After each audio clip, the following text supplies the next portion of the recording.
Ayuk right, they motion McCaffrey backwards pass to McCaffrey, and he's going to throw downfield wide open. Brandon Ayuk, touchdown! San Francisco!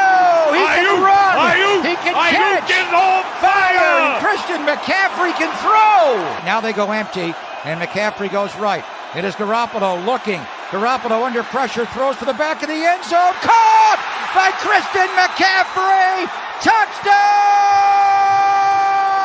CMC! Dynamite! One, just got it snapped in time. Inside handoff. McCaffrey finds a crack. Gets wide. 10, 5, 10. Oh, he got nailed on the goal line. Is he in? He's right on the goal line. What a run by Christian McCaffrey! They're going to give it to McCaffrey coming left. McCaffrey, touchdown! Hey. Nitty Gritty, this that Niners Mo's Nose. Season 3. Nitty Gritty, Fear this the that Niners dog. It's about that time. Everybody turn your TVs on. The Mo's Nose, Peachy, Breezy, and Fear the God. They keep it nitty gritty when they bring you Niners Talk. We two gorilla silverback, silver. You know it's busting the discussion cause we get it in. Every time you know we grinding, I was 8 to 10. We always play to win. The faithful going hard. It's Wayne, Breezy, Peachy, Mo's Nose, and Fear the God. Let's get it. Nitty gritty, it's the Niners Talk. Don't like it, better take a walk. Nitty gritty, it's the Niners Talk. We outline players up in chalk. Nitty gritty, it's the Niners Talk. Don't like it, better take a walk. Nitty gritty, it's the Niners Talk. Niners Talk. Nitty gritty, it's the Niners Talk. What's going on, everybody? The Nitty Gritty Niners Talk is back with another overreaction type show. Yes, overreaction because there was some breaking news that went down today. But first and foremost, I got to shout out. We got my man Zach in the building. What's going on for 49ers High? What's going on, Zach? Going on, guys? Thanks for having me on. Got a ton of news to get into. I appreciate being on with you guys. It's been a minute, so I'm glad to be here. Unfortunately, we got some kind of sad news to talk about, but we're going to break it all down. I can't wait to hear these takes. Hit like and subscribe to everybody in the chat. I love it, man. And listen, you guys know this guy down there at the bottom. He's a Sam Darnold fan. We just confirmed it behind the scenes. So he's actually rooting for Sam Darnold. But his name is what? Don't look up. What you looking up for? Don't look. We see Trey Lance, but you said what you said. And you know I'm going to call you out. What you thought I was going to be petty about it? Mike Andrews is in the building. Nothing but Niners is in the building. Make some noise. What's going on, y'all? Listen, y'all know what it is. Listen, man. I'm here to keep it real. I'm here to keep it real. I don't know how much tongue biting I'm going to do. I'm going to sip my wine, and I'm going to stay on my P's and Q's. But let me tell you, y'all get out of line. I'm lighting y'all asses up. I'm telling you right now. 3 minutes. I'm sorry, Wayne. I'm talking about donkeys. I'm gonna shine a flashlight on the donkeys. The jackasses. You could say that. There you go. That's they know what that is. Mm-hmm. He coming, Breezy. He coming with that fantasy draft energy right now. Ah! Oh, so that's hate. Oh, so I've been talking about Mike all week on every chance I could get. We getting hate from both. We starting early. Right. Yeah, we starting early. Yeah. Okay. So Zach, what you don't know is we did a fantasy draft, right? And so Mike was pissed off because he had the last pick, right? Which was 12. So randomly generated. Right. So Mike puts in the chat, y'all gonna hate me. And I said, oh, Lord, he's gonna do it. And he drafted Patrick Mahomes and Josh Allen back to back. He effed up everybody's night. And it's a keeper league. What? And you can only you're only gonna be able to keep one player. How about that? Now what that? Why? I did. I make the rules. The league, you can only keep one. You can only keep one player from your squad. Hey, I got two. Bet your ass won't draft another quarterback again. That's not. Hey, we're gonna see how it falls. Somebody gonna want to put into the season, just like the Niners need another quarterback. Somebody out there gonna need another. Let me stop jumping ahead. I'm sorry. No, I like that. That was a dope segue. Mose, Peachy, you guys are here. Thank y'all so much. I know it's late, but we got everybody in here because we need to react. Yes. We need the real reaction. I want y'all to say what the bleep y'all want to say without Honest sugarcoating it for no one. That's right. Because that's what we do on this episode. This is nitty gritty, over the top. So do not hold back. Anything you have to say it. The news. All right, let's talk about the breaking news that went down. Everybody, make sure you like, comment, subscribe on everybody's channel. We are live, probably on 3 or 4 channels right now. If you ain't following Zach, make sure you go to Zach's channel, 49ers Hive, hit the subscribe button. Go to Nothing But Niners, hit the subscribe button. Go to Mo's Nose, hit the subscribe. Just subscribe, damn it. That's all I'm asking you to do. I ain't asking for nothing else. You give super chats if you like, but please subscribe and hit that like button. That's it. I'm done asking for stuff. All right, here we go. Let's get down to the nitty gritty because the breaking news came out earlier today that the 49ers had made Sam Darnold the backup quarterback.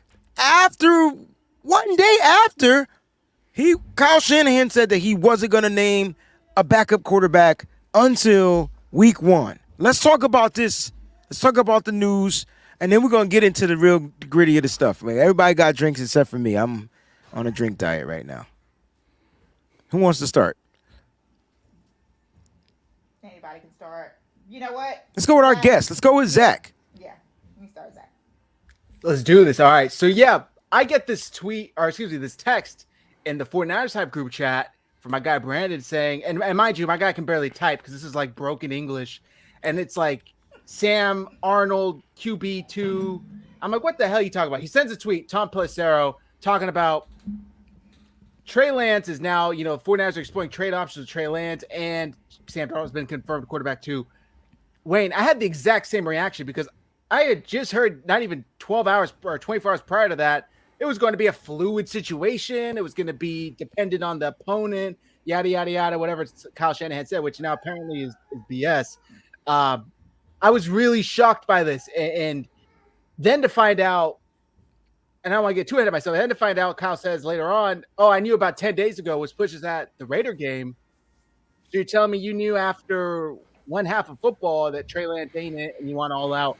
I have a lot of questions, and I can't wait to get you guys' thoughts on them, but I'm shocked. I'm really shocked, and I forget who tweeted it out. It could have been Warren Sharp or maybe somebody else.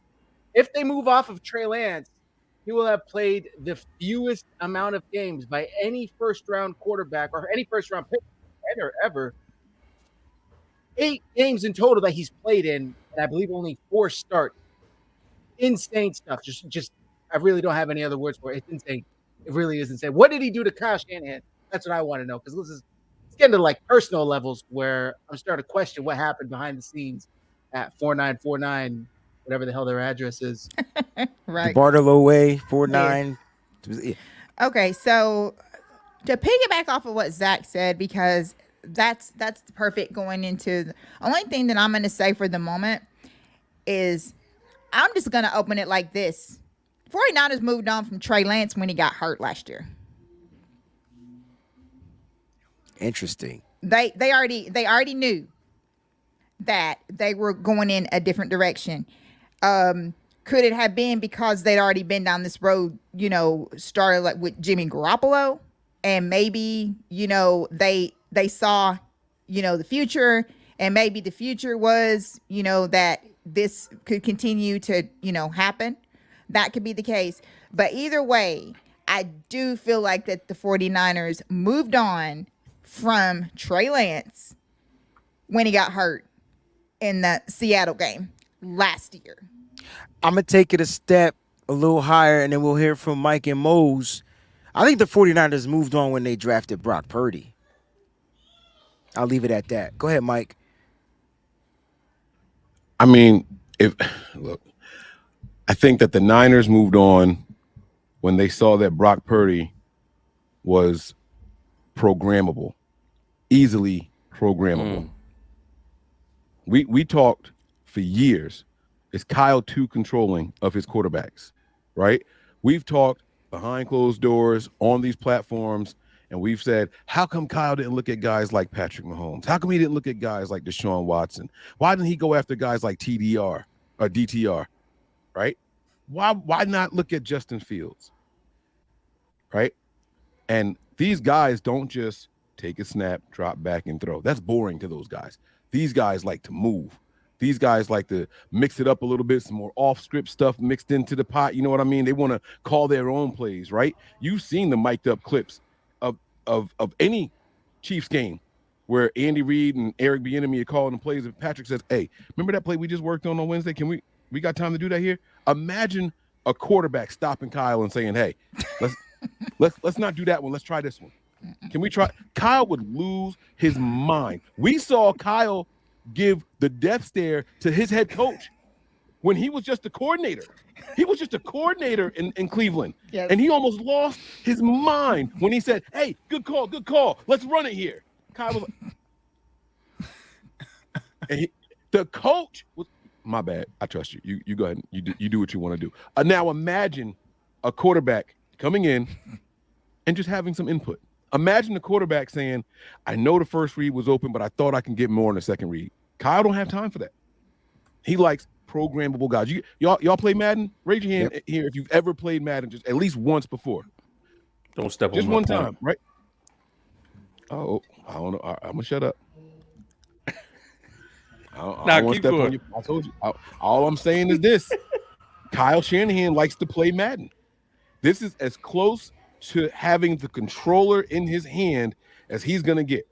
Guys like Patrick Mahomes, guys like Trey Lance, They would never guys work. like Justin Fields, they are wild cards. They like to move. They like to throw the football down the field. I don't want to do this dink and dunk nonsense. Catch the defense sleeping and all. No. You want the defense to spread out? Let me make them respect the deep ball. No, Kyle wants them to bite forward a little bit. And then we hit them over top. It's a little bit backwards with the way they process stuff. And I think that the moment Brock Purdy stepped on that field, in the middle of that, I can't say the middle, in the beginning of that Dolphins game, he said, "Oh, this kid is literally doing exactly what I say." That's all I need to know. They had to draft him first, Mike. And so they drafted him for a reason. And I agree with you, Breezy. And to piggyback off of what everybody's saying, from what Crystal said to what you said to what Mike said, all of it is true. But I think to piggyback off of that again, like I said, the nail in the coffin was when Trey went to Jeff Christensen. Because Mike got the picture up. Jeff Christensen is the one to help him get his mechanics right. And he works with Pat. That's not a Kyle guy. So if Trey's mechanics and thought processing is starting to mimic 15, well, then, like Mike said, he's going to get on the field and say, I saw number one, but number two was also open, and I know I can get it there because now my mechanics are good. Because now when I'm sitting in the pocket and I'm bouncing, I know if I see him, I'm having the perfect stance where I can rip this ball. My arm is going to feel good. My foot placement is going to feel good. And guess what? That ball is going to be placed perfectly. And instead of that 8 yards you wanted me to get, I got us 28. And now we're on the other side of the 50. So because he lost that programmable mindset by working with Jeff Christensen, that was the nail in the coffin. Drafting Brock Purdy, signing Sam Darnold, those were all the breadcrumbs that led to this. The nail in the coffin was him actually working on his mechanics because he's seen other quarterback coaches before. Kyle Shanahan has set up other quarterback coaches with before, John Beck, all that other kind of stuff. But none of that stuff worked. But that's the key. Kyle Shanahan was in control of the quarterback coaches that he set his quarterback up with, and when it didn't work, Trey went outside the box. Let me do this, and it worked. And to Mike's point, now he's no longer programmable. And to get off of this, I love that Mike. I love when we talk with Mike because me and Mike be on the same page with a lot of stuff. So we got to do it more often. But to the Madden point, every freaking year, EA Sports tell us Madden is going to be different. It's going to be better. We've got new features. We're going to do this. We're going to do that. And we fall for it every single year. And what happens? Madden is the same fucking game every time we load it up in August. And that's what Kyle Shanahan is becoming. Kyle Shanahan is becoming EA Sports.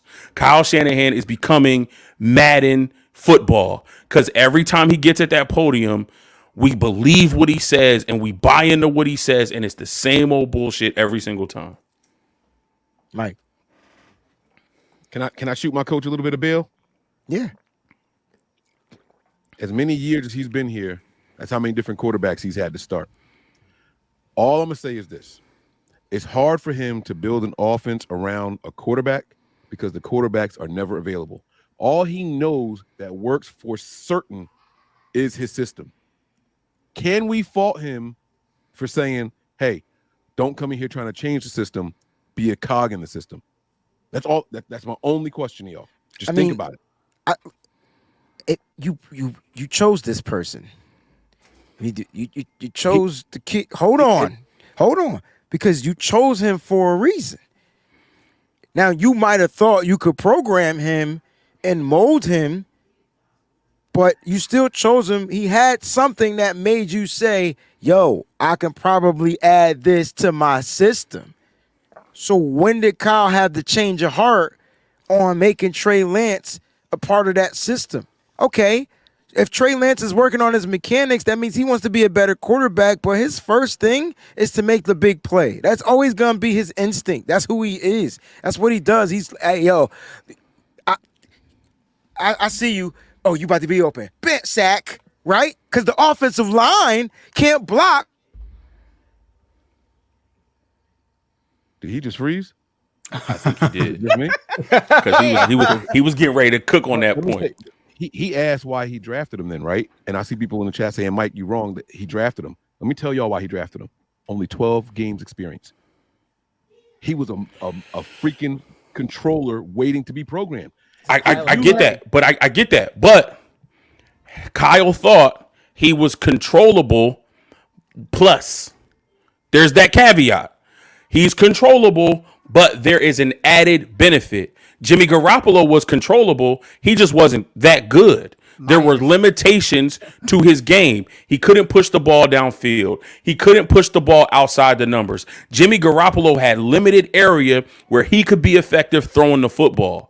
So I'm going to go get Trey Lance. He doesn't have that many games starting. So, right, he is a blank slate of clay that I can mold, but he comes with the plus. He comes with the added benefit of doing other areas that can take this team, this offense, my scheme to the next level. So if that's what you thought, one, you have to protect him like that's what you thought. You have to protect your investment.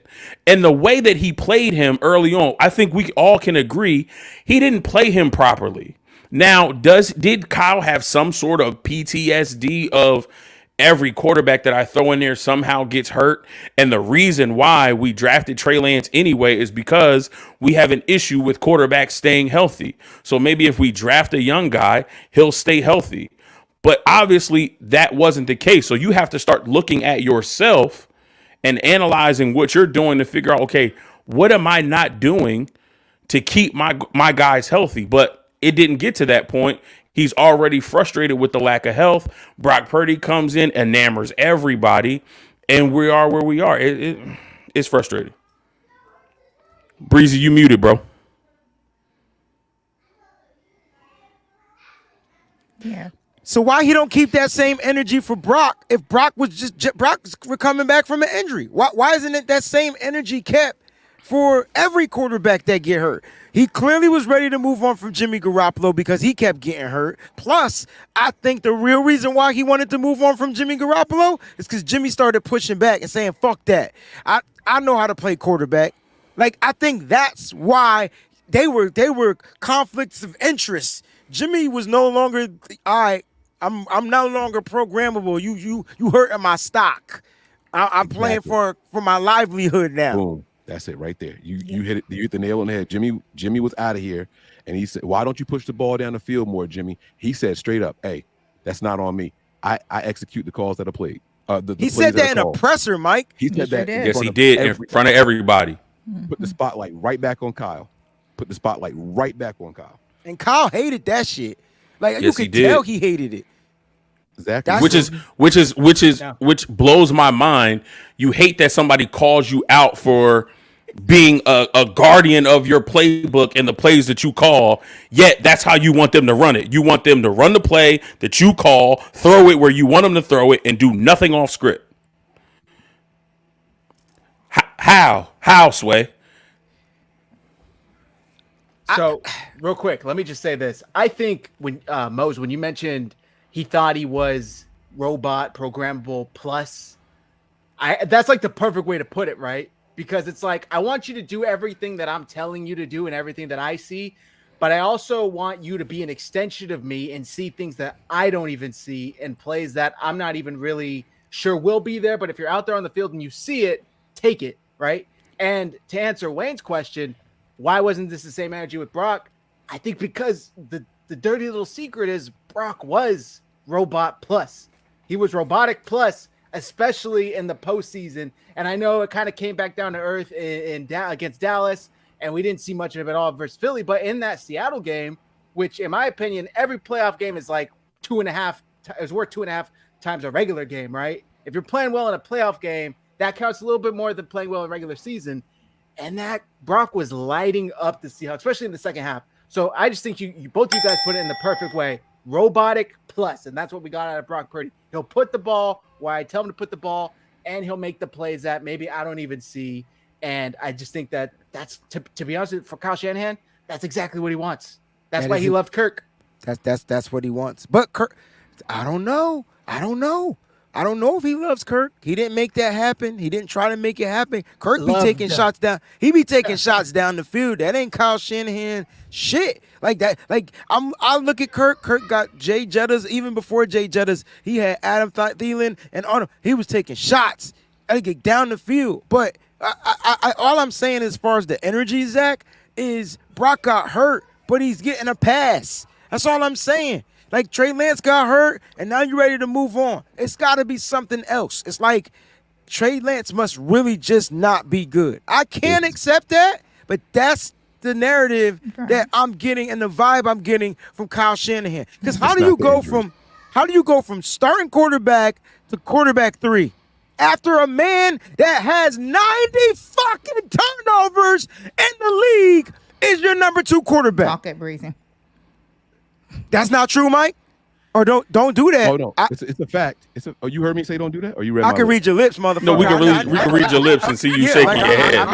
That wasn't that hard. Yeah, I'm not. That was an easy one, little rascal. But I'm going to do that. I'm going to do that because that's what his history shows. You're telling me Trey Lance can't be better because the history shows he can't play well. Now, all of a sudden, when Sam Darnold gets out there and it's in a real game situation and he has to be the starting quarterback, you mean to tell me these 31 defenses don't know that motherfucker? You mean to tell me they don't know him here? Y'all it doesn't matter. They just know his tendencies, Mike. You think his tendencies are going to change? They start sending exotic blitzes and all this different type of stuff. Come on, man. Here's what I want to ask you off of that, bro. You smarter than that, B. You way smarter than that, B. If that's the case, how come none of these other quarterbacks were successful? If it's based on Kyle and his scheme, like Nick Mullins didn't work. Nick Mullins didn't work. C.J. Beathard didn't work. Brian Hoyer didn't work. Didn't work. None of it. So what is it about Sam Darnold that says, you know what? This is the scheme where he's going to get it done. And I'll be the first one to tell you. The prodigal son. I'll be the first one to tell you because he was a 49er and because I ride for my team like that, I was one of the people that was saying that if there's anybody that could get it out of Sam, it would be Kyle. But I want to also be realistic about it too. You can have all of the talent and physical skills in the world. It's your decision making on the field. And Sam don't make good decisions. Sam has not been in a system like this, and Sam has never had the weapons like this. Y'all can't sit here and act like it's apples to apples. It's not. Bro, I'm sorry. Sam had Chris. He had DJ. No, I agree with that. I agree with that to some degree. He has some weapons in Carolina. Let's not act like it. Stop. He didn't have Brandon Ayuk. He didn't have Debo. He didn't have George Kittle. He had DJ Moore. DJ Moore ain't no slouch. He had wide receivers. He had Robbie Anderson. Let's keep it a buck. Like he never had. Bro, a I'm not saying like this, bro. I agree, but he's had opportunities to get it done, Mike. That's all I'm saying. And I tell you what, if he don't get that shit done here, then what?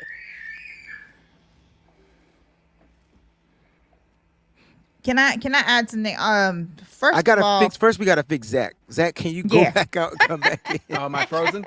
Yeah, dude. Yeah. But your audio We can hear sounds you, but you amazing. frozen. Okay, I'll be right back. Okay, Mike, go ahead. I mean, Peachy, go ahead. So what I was going to add to that is, what is ironic is after you're heralding Sam Darnold as your QB2, he had an awful practice today, they said. That's the report, but practice don't matter according to No, that. of course not. But Exactly. But Practice Kyle don't matter for Shanahan everybody. himself said that practices matter more to him than the Then the preseason game. preseason games. This came from him. Like So Kyle now all of a literally sudden said it don't that matter. So, in so a fucking didn't- presser. did- That's did- what he Mike, don't said. make the face. Kyle said it. That's what he said. Did Sam Darnold throw an interception in the last preseason game? Yeah, Yes. I would. Just That to wasn't answer on your him question. It doesn't matter. It's an interception, right? If the ball was hot and the receiver didn't catch it, oh well, you get the interception. It goes on your and stat. it absolutely does not matter who it's on, because every time Trey fucking throws an interception, which has been They track his almost few interceptions. and far in between, yes, and they also track his almost ones, and it's always put on him, regardless of what it is. So yes, he threw an interception in the game. He had a horrible practice today after this news came out, which was just fantastic. But the other thing that I want to say before I let you guys have this is Diana Rossini put out a report that the 49ers were actually shopping Trey in the spring. Yeah, since the spring. Since So- the spring. They have been shopping him around the NFL. And for those who, because this is my time for like 3 minutes, I just want to say this. For anybody who thinks that no damn NFL team wants this kid, you guys are insane. One, Minnesota does. Because that's who the 49ers had talks with back and forth, was the Vikings. Now, just like I forgot who it was said, but I'm just gonna say this. When teams find out that the 49ers are 100% serious, they're gonna come calling. You best believe they're going to come calling. Now that they know that he's available, is going to be different. It's not going to be like this dude is so useless that he can't, go to an, man, y'all are smoking something for real or drinking way too much. That kid is too talented. He just needs to be somewhere where someone believes in him, is where he needs to be. Somewhere where he's given an opportunity. Kyle literally fucking said that, well, the reps just weren't there. Bitch, you're the one who didn't give him the reps. So you need to look in the mirror at yourself, because you're like, well, there just wasn't, you just didn't the reps. That's on you. Which is why I go back to the first thing I said when the show first opened, is they had already moved on from this kid, and that's why. It's interesting because we're gonna listen to Kyle Shanahan talk. You ain't gotta pay attention to it, but you're gonna hear it because we're gonna play it. But at the end of the day, we already had our issues with believing the things that came out of his mouth, but for some reason, I just feel like he contradicts himself. Because when you listen to him, is he telling us what he's supposed to be telling us, or is he not? Blah blah blah blah blah. It's a fucking story. It's a never-ending story. I don't know if this is for entertainment. And then when you get the report, first it's like they're trying to move on for Trey Lance. They hope he gets a better opportunity. Blah blah blah blah blah. That's what everybody's talking about, right? And then all of a sudden he's gonna play in the preseason game. Like, so now does he need to prove himself more to secure a trade? But what happens if something else happens to Trey Lance in that particular game? Not that I'm wishing that on anything, but that would hurt him. So at the end of the day, like, I'm so confused about the Trey Lance situation in San Francisco. It just seemed like what you said, Peachy, and everybody else on the panel, that he moved on. Like, Brock Purdy, I felt like sealed the deal from his performance last year. But they drafted that kid for a reason. 31 other teams passed on Brock Purdy however many times. And they passed, and then there was something that they saw in him, and they felt like, a lot of people won't agree with you, Mike, on your take, but it's always been about the guy that Kyle Shanahan can mold. Usually when you can mold the player, it's what you make them, what you shape them into becoming. And because that wasn't Trey Lance, I thought he was moldable, but clearly he isn't. He has natural gifts that just supersedes a freaking mold. He has instinct. He's going to move out of the pocket. He's going to think about running and trying to make the throw on the run. Receiver, get open. It ain't no drop, 3-step drop. I'm hitting the first guy in the first target. He's learning that, but that's not his natural way of playing football. That's why on a few episodes ago, I said he no longer fits the system, and that's when I realized that Trey Lance, regardless of how well he played against Denver, was on his way out. He no longer fit.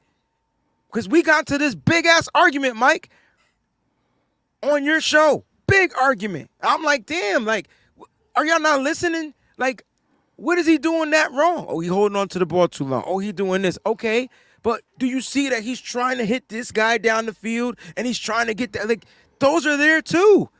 So why are we crucifying him for not making the first read? Oh, that's Kyle Shanahan's system. My bad. I didn't realize that was the system. I thought when they drafted Trey Lance, Kyle was trying to add to the system, enhance the system, make the system better, because the NFL is a copycat league. So I'm sure there are other people that are trying to copycat Kyle Shanahan's system. Go ahead, Zach. I know you had something you wanted to say. I'm sorry. Well, no, you're good. I think, and call me a conspiracy theorist here, but I think we're not getting the full story. I mean, clearly we're not getting the full story, but I think it's possible. I found out today Trey Lance and Sam Darnold share the same agent, right? So Kyle Shanahan sits them both down and tells them, Sam, you're going to be QB2. Or maybe even this happened yesterday after Kyle Shanahan tried the whole, we're going to have a fluid backup quarterback throughout the year. Maybe this agent calls Kyle and is like, we're not doing that. You're not going to play my clients like this, bro. Exactly. Like, name one and commit, or let the kid walk, right? So I think after they got the news this morning, it's possible that Trey Lance's camp requested a trade, put out in the media. That's why, in my opinion, this has been completely botched by the 49ers organization. Kyle, John, I saw the chats talk about how they threw Fred to the wolves and made Fred Warner go out there. The chat, I got the notification on YouTube. It initially said John Lynch. John Lynch and yes. And then I was at the 15-minute mark waiting. Matter of fact, I went live on IG. And it was private. And it went private. Exactly. Wait, right? wait. What happened? Wait. I don't know what y'all talking about. The 49ers account had put out the YouTube stream for the press conference, and it was titled John Lynch Speaks to the Media. And then I sent it to the chat. Within a minute, it's privated. And then John Lynch didn't speak to the media. They sent Fred Warner out Didn't there. say nothing at all. Avon Hargrave, who's been here for all of 5 minutes. Right. And Kyle Shanahan was over at KMBR, bro. And Fred was asked the question, what do you think about the quarterback situation? How do you think that's happening with Trey? And Fred answered it perfect. He was like, I don't know what's going on with that whole situation.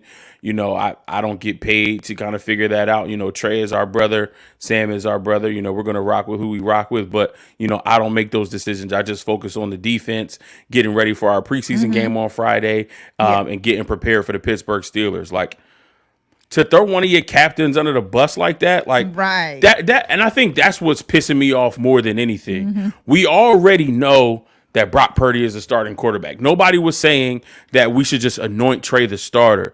I hate the cowardice. And Breezy talked about, and Zach just talked about how we botched this whole situation. This is a culmination of just a whole bunch of shit that we done botched. Exactly. We botched the Jimmy Garoppolo situation. We had a whole press conference and was like, we thank Jimmy for his time here, and then and he has a whole goodbye press conference, and then we can't trade him, we don't trade him, we don't move, and then we got to figure out a way to bring him back, and like we completely messed that up. Completely botched that situation. Gave Jimmy all the power in that situation. Messed that all up. Whether that messed with Trey's confidence or not, who knows? And then we get to this. It's like they don't. And what's crazy to me is at the start of this tenure, John Lynch's whole stipulation for interviewing with the job and eventually taking the job is if the 49ers organization started to show a little bit of tact and not leak out that he was interviewing. And that was probably the only time in this organization's history that we were, because after that, and once he got in here, we went right back to being this loose lip organization and just handling shit in a bullshit manner. And it's starting to drive me insane. It's like, we can't do anything with any type of professionalism. We can't do anything with any type of tact. And then now we have this whole botch situation because don't nobody want to stand on a shit. You the general manager, you the head coach, you run the organization, you make the decisions about the roster. Stand on it. Listen, this is what I thought about Trey Lance. I saw him, I liked him, didn't know much about him, heard about him from some scouts, saw him play. I thought he had the potential, like Mike said, he had very little starting experience under his belt, but I thought I would be able to bring him in here, mold him. We got him in here, we got him under our belt. It didn't work out the way we thought it would. He's not really quite fitting with how I want to run this offense. Brock Purdy came in, I kind of saw what I wanted to see, and we saw it in a stretch of games where we went on this 6-game win streak into the playoffs. And that changed my mind, and it's just an unfortunate situation, but that's how the business works. We're moving on with Brock Purdy. We got Sam Darnold in because he fits the system a little bit more, and we're going to try to move Trey to a situation that's best for him. Stand on your shit. Right. And we seem to be the only fucking organization that can't do that for some odd reason. You have coaches and GMs that will get up and be straight up with you, just like Philly was about Carson Wentz, and the Browns were with Baker Mayfield, and just all these movements that are being made, and they have no problem being straight up. This is the only organization that just does all this underhanded shit and then just try to feed all this crap out that we don't even want to hear. Most, to piggyback off of something that you said about Fred Warner, he also said that it was weird, that he did notice that it was weird, the 3 quarterbacks that were out there. So, well, they didn't know. None of the players knew what was going on. Right. You get what I'm saying? So, yeah, but he brought that up. So they said. There's also reporting coming out that it's kind of been an open secret in the locker room, right? That Sam Darnold have been telling people for the past couple of days he knows he's going to be quarterback too. I don't know if it's true or not, but I've seen some of the bigger, Bay Area reporters talking, 49ers reporters talking about how the 49ers quarterbacks knew this was the plan all along, essentially, and maybe this was just cemented into fact this morning. But who is he going around and telling? Well, teammates. and how is he telling people? He like, hey, I'm gonna be quarterback number 2. That's some sucker shit. And who the fuck cares? You number 2. You still not the dude. Like, what are you? It's not what kind of bragging right is that?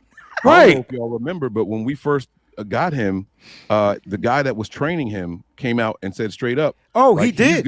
He's be gonna quarterback too. Starter eventually. Yes, he did. This came out immediately. Yes. After he signed here. I don't know if y'all remember that. I definitely remember it. It's on the channel somewhere. Which would go back to shout out Haberman and Middlecoff tonight. That's what Haberman was saying. That he had sources that was telling him that it was like a wink thing with Kyle and Sam from the beginning, that he already had him set as quarterback 2. I told y'all that they signed him as a free agent. Mm-hmm. Y'all, everybody said it's gonna be competition. I'm like, okay. Yep. It just the writing was on the wall the moment Sam Darnold was brought in. Why? Former first round pick, third overall pick, big arm, can make the first read, has quick processing, but 90 turnovers. Just not in this system. I just want to make sure I point that out because Mike let me know that it ain't in this system. Right. I'm not, you know what? It's a show where we're going to talk about what our feelings. So for people that's talking about, got to take the feelings out of the shit. No, well, the doesn't 49ers matter. could have took the feelings out of the Right. shit from the jump, and we wouldn't Right. even be having this Yeah. conversation. That's right. Right. Well, the feelings Exactly. come into play when you trade up the number 3. Yeah. Now you get everybody excited. Now you Yep. get the Right. entire They fan base, did not this, just the Mike. fan Right. base, Yes. They could not have just the stayed fan at base. 12 and You get took. you get the entire NFL talking when the 49ers, who were just in the Super Bowl recently, trade up the number 3. Number 3. Number You 3. don't mortgage your future and go from 12 to 3 if you're not taking a quarterback. That's so the you mean issue. to tell me you give one of the offensive gurus, one of the best play callers, play designers in the league, an opportunity to draft a top Exactly. 3 quarterback? Mike is absolutely 1,000% correct. Everybody and their mama is tuned into this team.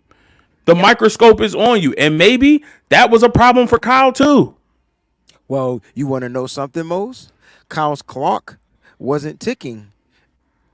Kyle saved his job by not playing Trey Lance. If Trey Lance wasn't ready and the guy that they wanted him to be when he got out there, Kyle's job ain't start there.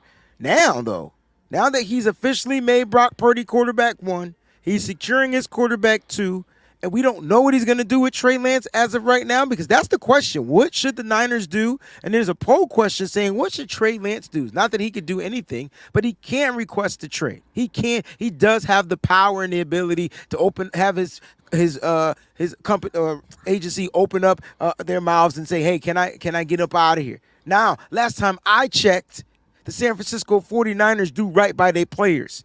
Let's see if they keep that same energy when it comes to Trey Lance. Facts. When they're looking to trade a player, they're looking to make sure that player goes somewhere where there's no bad blood, and they want to make sure he's set. They've done it for players not even on his level. So I want to make sure, and I'm going to hold the San Francisco 49ers accountable if they do move on from Trey Lance, that they make sure he goes to a place where he can succeed. Because that's But what it it- comes down to. But it shouldn't be a if. At this point, it should be a win.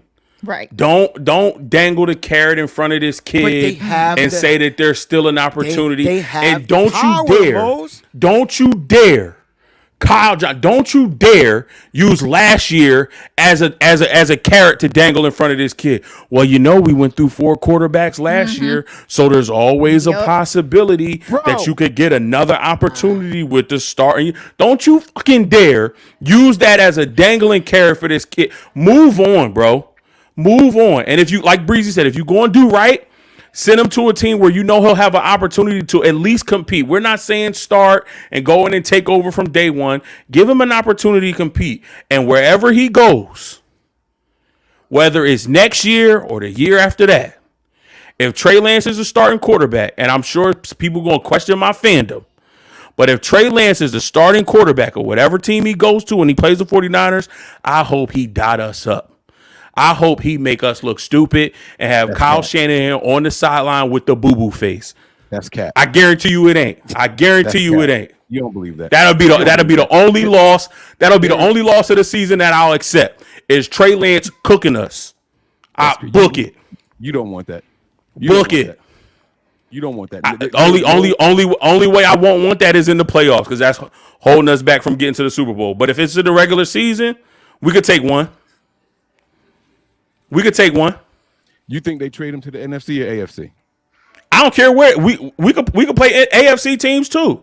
I don't care where it is. I think is it going to come down to the best offer that they get? I don't think they mind. I don't think they care. I Yeah. think they just want the it's best. going to be what we're going to get back. Yeah, but you know what? If we do trade him to the AFC, that speaks more volumes about us than it is about Trey. Because they trying to get as far away from seeing that kid again in the future as possible. They scared. That speaks to us, not Trey. If they want to get him to the AFC, they trying to make sure that we only may see him once every 3-4 years. Kyle finessed the whole team and organization into a 6-year contract extension in 2020. Sure did. You know what happened? You know what happened in 2020? The Niners were coming off a Super Bowl loss, right? And they put it out there immediately. Hey, we need another quarterback. Yep. Jimmy ain't the guy. Yep. Right after the Super Bowl. Sure did. So he goes, he talks to Jed York, he talks to John Lynch, and he says, hey, we got a plan. We got to get another quarterback in here, but it's going to take some time to develop him. And so Jed York gives him a 6-year extension. Yep. And then the following year, they draft the rawest quarterback rookie of all the prospects in the entire draft to justify that 6-year extension. To justify 6 years. Yeah, but because now- we're going to get him for guys, 4 years plus the 5th-year option. Boom. And now the contracts are aligned, right? So That's now fine.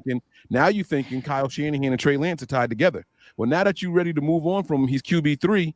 Now, Kyle, you putting the pressure right back on you. Yes, now that's gotta where win you're it. going. Now you got to win it, bro. Because now you're ready to move on from the guy that I gave you the 6-year It's extension for. Super Now Bowl. it's show up or shut up. It's Super Bowl or bust. At Super Bowl win. Super Bowl win. Thank That's you, what I mean. Peachy. Right. Thank That's you, what I mean. Peachy. That's Yeah. what Win, I not mean, just when getting there, because we I'm got not- there already. I'm not saying get there. When I say Gotcha. Super Bowl, I mean take the whole shit. Gotcha. Cook Thank it, you. caboodle. Thank you. Because it's Yep. either that or it's a bust, right? That's so right. for me, and that, Mike, that's so spot on, and that's my issue. That's my issue with Kyle Shanahan, because he's going to use this as a scapegoat so he can extend his whole livelihood here in San Francisco. But here's my thing. You didn't have to trade all of that to find a fucking quarterback, bro. You didn't have to. You could have stayed at 12 and one of them would have fell to you. You could have Look at the drafted a names in that. quarterback in the Look at the 7th names round. in that draft. The fact that he Do I have to pull it up again? Micah Parsons, I don't care about any quarterbacks, honestly. I'm not even talking about who we could have got. Just look at the names in the draft. But my point is this, bro. Like, you traded first round picks, 2 of them, and swapped that one. So essentially it's like 3 because you moved up, right? Then you draft a project. Cool. You owe the 49ers, the fans, like, an explanation. That's all I'm saying. Give us an explanation. Oh, Trey just wasn't working out. But don't sit here and tell me you hope well for the kid. The kid has a lot of upside. He looks good, blah, blah, blah, blah, blah, blah, blah, blah. That's bullshit. That's the cap. Do we have any of the clips from what he said today on KNBR? I got you, bro. Ready to play one? I mean, if y'all are cool with it, I All want to right, hear what he had to say. So first, let's hear what he had to say on yesterday to refresh everybody's memory, because that's where this all started when Larry Kruger asked the question, and then all the beat writers was kind of trying to pull something out of Kyle Shanahan, and this is what he had to say yesterday about the quarterback 2 situation. A number 2 quarterback, or are you going to wait till right before the game? And is that something that could rotate week to week throughout the season? How do you see that? Yes, all that. I mean, I would think probably announce it before we play Pittsburgh, but not this game. Do you think you could rotate throughout the week? Definitely, yeah, definitely. Sense on the order you're going to play the quarterbacks in this I haven't decided. No, today's a big part of that, and tomorrow, but we'll decide after these 2 practices. Allen hasn't really gotten in much and hasn't practiced a ton. Is there a reason just to get more snaps with other guys, or is there a reason why he hasn't been playing too much? It's just hard to play 4 guys. It's a challenge. We got him a lot earlier in camp, knowing that, especially when we had more 3s. But I mean, we don't even do really 3s now. Our 1s are consisted of 1s and 2s, and our 2s are consisted of 2s and 3s. It's just tough to get those at this time. Do you know how the procedure will work with the 3rd quarterback rule? Are you going to have to designate a guy, or is it just one of your 7 inactives can theoretically play? No, I believe they sent the memo last night. I have not read through it all yet. But I believe we're going to have to designate him. It'll be a specific guy. You can't go back and forth. Bro, that was the initial statement and the questions about Trey playing this week, about the 4 quarterbacks, which I'm like, yo, you didn't have to bring in 4 quarterbacks. Right. You chose to bring in fourth quarter. What the fuck is he talking about? Like, oh, we had him get reps because early. He said, oh, we had Brandon Allen get reps in here because it was earlier. Brandon Allen's wife just had a baby. Let's just keep it a fucking buck. He took a couple days off to go be with the wife or whatever. He came back and y'all kind of lessened his reps. Matter of fact, that's pretty much what happened. That made me think that, oh, he's good as gone, right? Yeah. Title of the show, he's good as gone. Then the competition for 2 is at stake. All of a sudden, he comes back and then he says that other thing about, it's hard to play 4 quarterbacks. Then why'd you have 4 quarterbacks, Kyle? Yeah. What do you, Zach? What's your opinion on this? Oh well, he gone again. Let's go. Zach, Hey, hit the man. thumb button. Hey, fam. God in the building. Hey, man. Listen. I mean, it's getting pretty spicy in here, so I figured I'd come in with the cayenne pepper, right? There it is. I'm gonna make it more hot. I like that. My biggest thing is, bro, the race was fixed. We already knew and had those inklings that the race was fixed. And I mean, this is just the end result. For me, the bigger thing is Kyle spending 3 picks on the 3rd pick and saying that he hopes that the guy is going to be here as the 3rd string. That's where it's like, bro, are you serious? You really hope he's going to be here? Like, don't be political at this point. You made your decision. Man up, stand on it. That's the biggest thing for me. Like, don't try to, like, be that passive aggressive dude. Like, be aggressive. Let it fly if that's what you're standing on, Kyle. This halfway stuff is the problem that I feel like a lot of the fans, a lot of us have with him. Bro, Yes. If you made this decision, this is how you feel. You don't think he's the quarterback for this team. Stand all the way on it. Go on top of the mountain and scream this and stick to it. Don't say you hope that he's going to stay on this team. No, you don't. You made your decision. Was that not apparent by him being 3rd? We gotta keep it real. Like I said, I'm gonna keep it real on this bitch right here. It's about to get really real. But if the 49ers had not taken Trey Lance, there was other teams that were right under there that was gonna take him. So y'all need to cut that bullshit out that I've been seeing for like hours. Atlanta was gonna take him. There were other teams that were gonna take him. So don't act like he's some damn bum just because he was raw. Raw does not mean bust. Raw does not mean anything. Raw means that he needs time is what it is, but the potential, like we've been saying, is there. Who the fuck said who the fuck? So cut who the that fuck entitled bullshit him PG out. being raw? Us. Right. Like, how do we know he was raw? Because he couldn't throw a 3-yard pass that Kyle Shanahan wanted him to read for, but he could throw the ball down the field. Had zero problems in Trent Sherfield, Danny Gray, any other of these receivers that had to get down the field and take the top off the zero problems. Deebo Samuel caught a touchdown pass. Can we have this conversation? Because nobody was complaining when he was doing that shit. It's the quick read offense that he's struggling with. If that's what he's raw at, fine. But I didn't see a bunch of rawness. I just saw that he didn't fit the system. That I hate to come to that conclusion. I got to get my man Zach's point because he had a point before his thumb hit the button again. Sorry, Zach. Mike will tell you I that's what I do. So, Zach, go ahead and do your thing, baby. Well, all right. Let me play devil's advocate here, right? Please do. Don't hate me, but never. Is it Kyle's obligation? Is there's responsibility to the team or to Trey Lance individually? It's to the team, right? I think you would all agree. It's definitely it's definitely priority. To the team. Yes, team. Yeah. So Mose, I'm pushing back on you earlier. Again, don't hate me, devil's advocate. When you said don't give me the. We just had to use 4 quarterbacks last year. Technically, they needed 5. They just didn't have the 5th one. The 5th one just happened to be Brock Purdy with one arm. I think Kyle Shanahan's obligation is to say, I know you want out. I'm sorry, but I need you here. Like, it's not an opportunity or it's not possible. It's probably likely, unfortunately, that Brock Purdy will not play all 17 games. Like, I think Kyle Shanahan over the past 4 years, I think 2019 is the 1 year where one quarterback played the entire season. So I just think if Trey Lance, and again, this is a huge if, I'm speculating. I don't know if this is what happened. If he requested the trade, if his agent requested the trade after finding out he wasn't going to be the second quarterback, Kyle should say, in the interest of the team, no. You want out? I get that. We'll let you walk when you're a free agent. I get that. I don't have any pushback on that other than to say, if that's the case and you're going to act like you need me or tell me that you need me because of situations and circumstances that you've been through before, well, act like you fucking need me then. That's fair. Don't play the fiddle on me and act like, and you second fiddle. I really don't, but I might.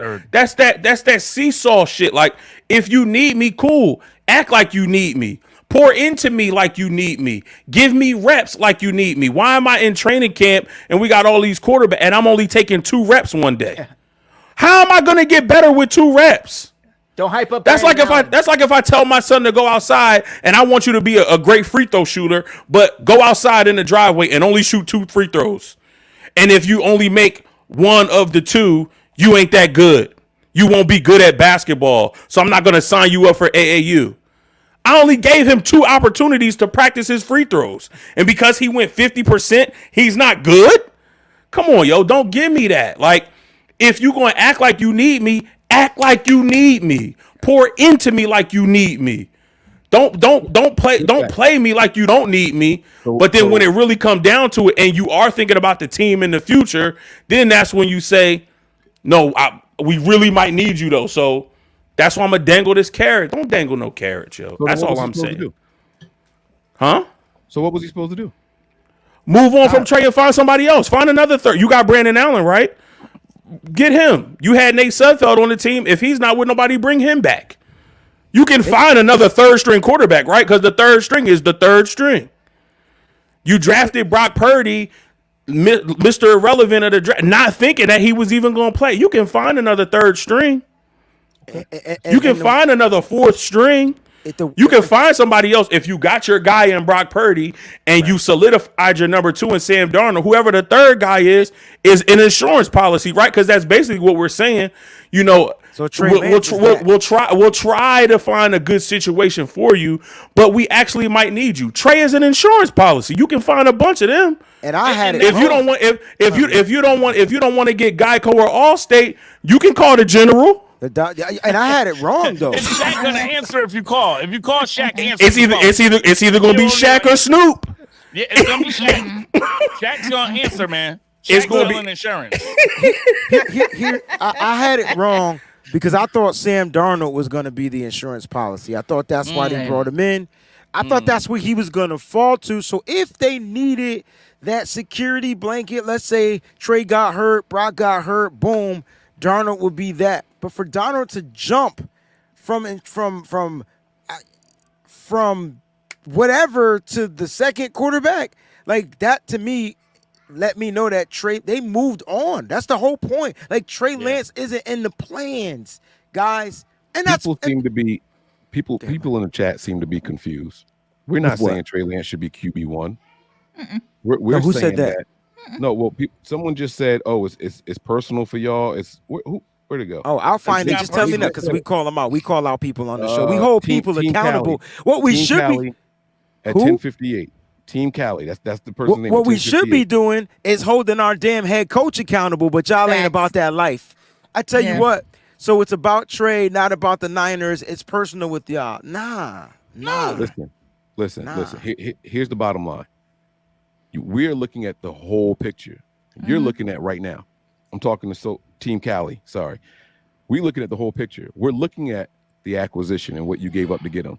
We're looking at the time supposedly invested. You just were willing to give this young man the keys to the team. Yep. Last year. He was just your starter. Mm-hmm. And Trey He was Lance, our franchise. Trey Lance is all of a sudden the only quarterback on this entire team during Shanahan's tenure to lose his job to injury. No other quarterback has had that happen to him. Wow. Not a one. So no, we're not sitting here saying Trey should be QB1. We saw what Purdy did. We respect that. We understand if Trey Lance isn't going to come in here and beat him out. But you got this guy here that's been here for 3 months, barely knows your system, and looks, for all intents and purposes, pretty fucking bad out there during the preseason games and all the practice reports. All that shit that we seeing isn't equaling him leapfrogging Trey Lance all of a sudden. No. Plus, what you invested in Trey Lance. Take the play and put it aside. Let's just say that they were dead even in practice and in preseason. Which guy did you invest more in? So don't tell us. Shouldn't he get the upper hand? That's what I'm saying. Yeah, and Mike, let me ask you this question. You telling me, not you, but this is what they telling us. And somebody, please correct me if I'm wrong. You're telling me that this motherfucker who couldn't get shit right on all the teams he played for in the NFL, right? 55 starts, 90 turnovers, couldn't figure it out, was seeing dead people, ghosts, whatever you want to call it, right? Mm-hmm. He learned Just this last system. year. Just hold on, no. Right. He learned the system over the quarterback that's been here going into his third year.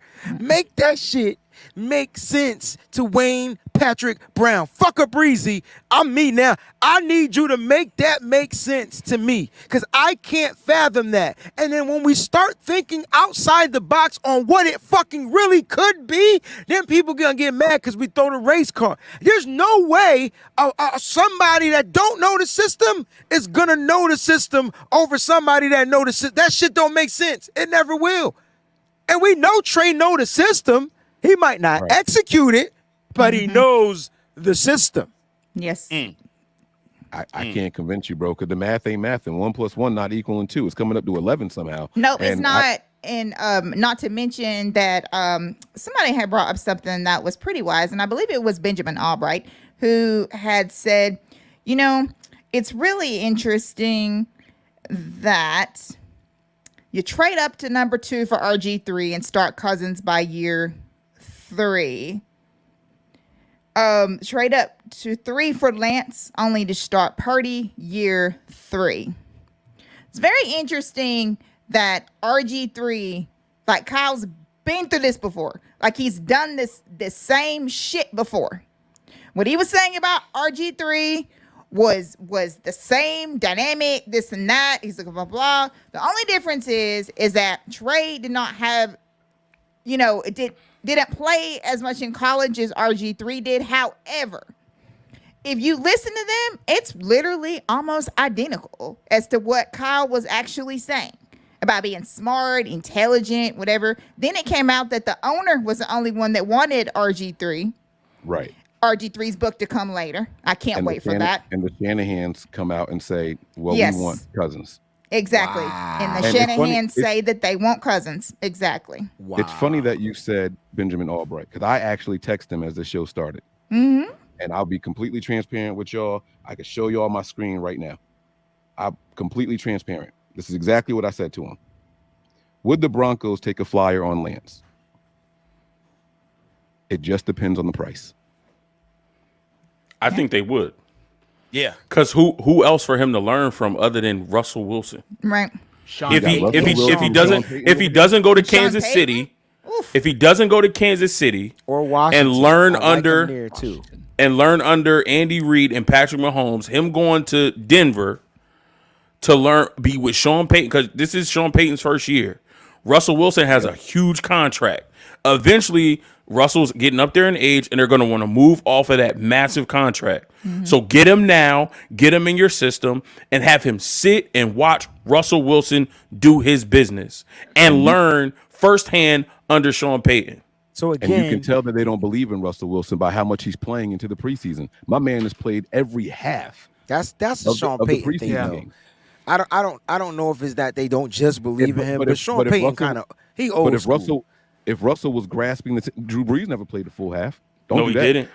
If Sean Payton was sold on what he saw from Russell Yeah, but Wilson, Drew Brees was with Sean Payton forever. That's what I'm saying. You're not listening to what I'm saying.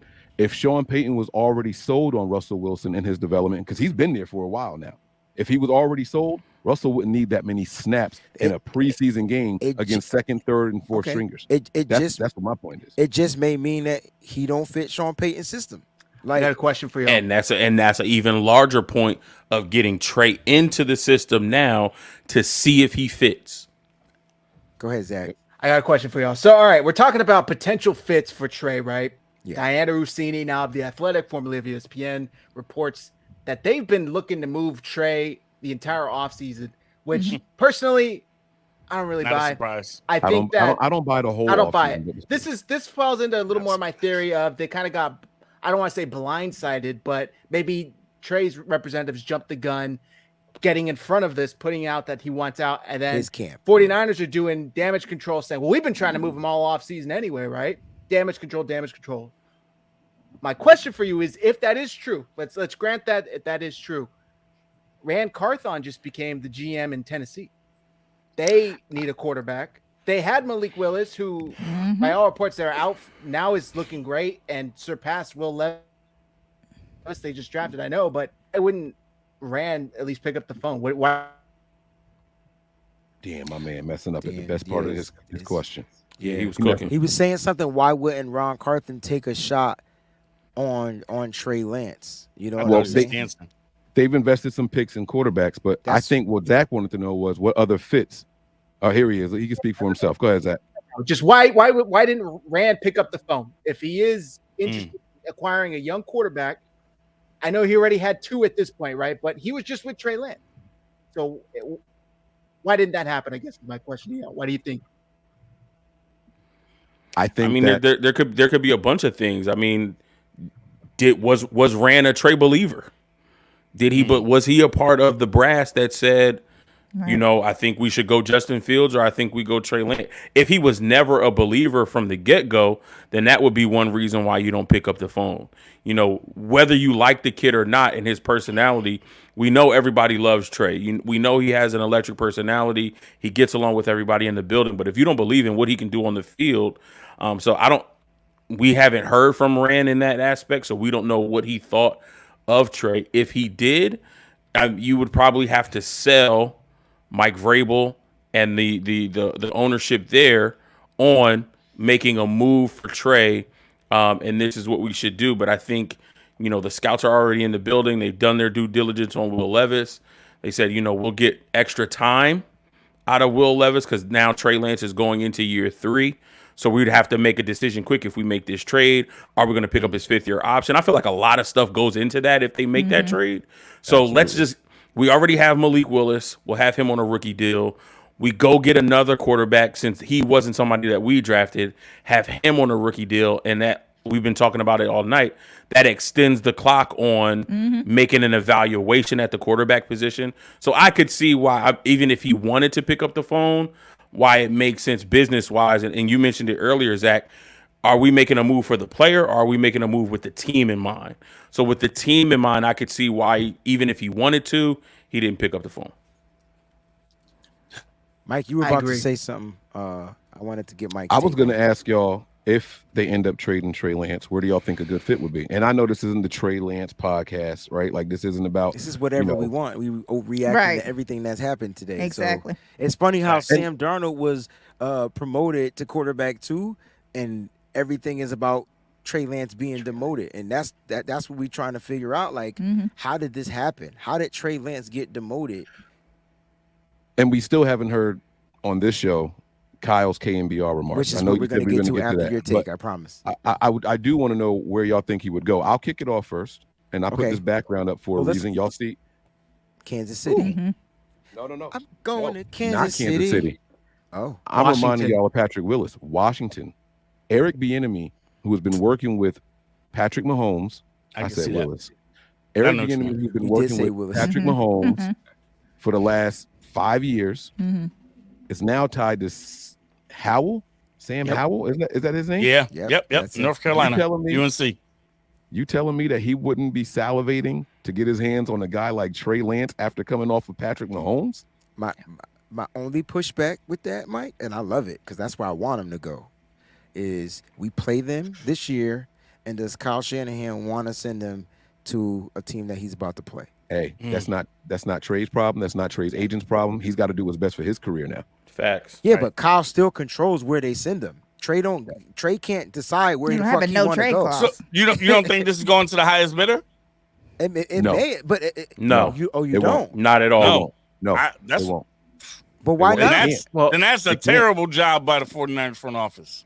Why wouldn't they go to the highest that's bidder? the frustrating piece. But why? Because they don't want to. Because what if the highest bidder is Seattle? The Rams.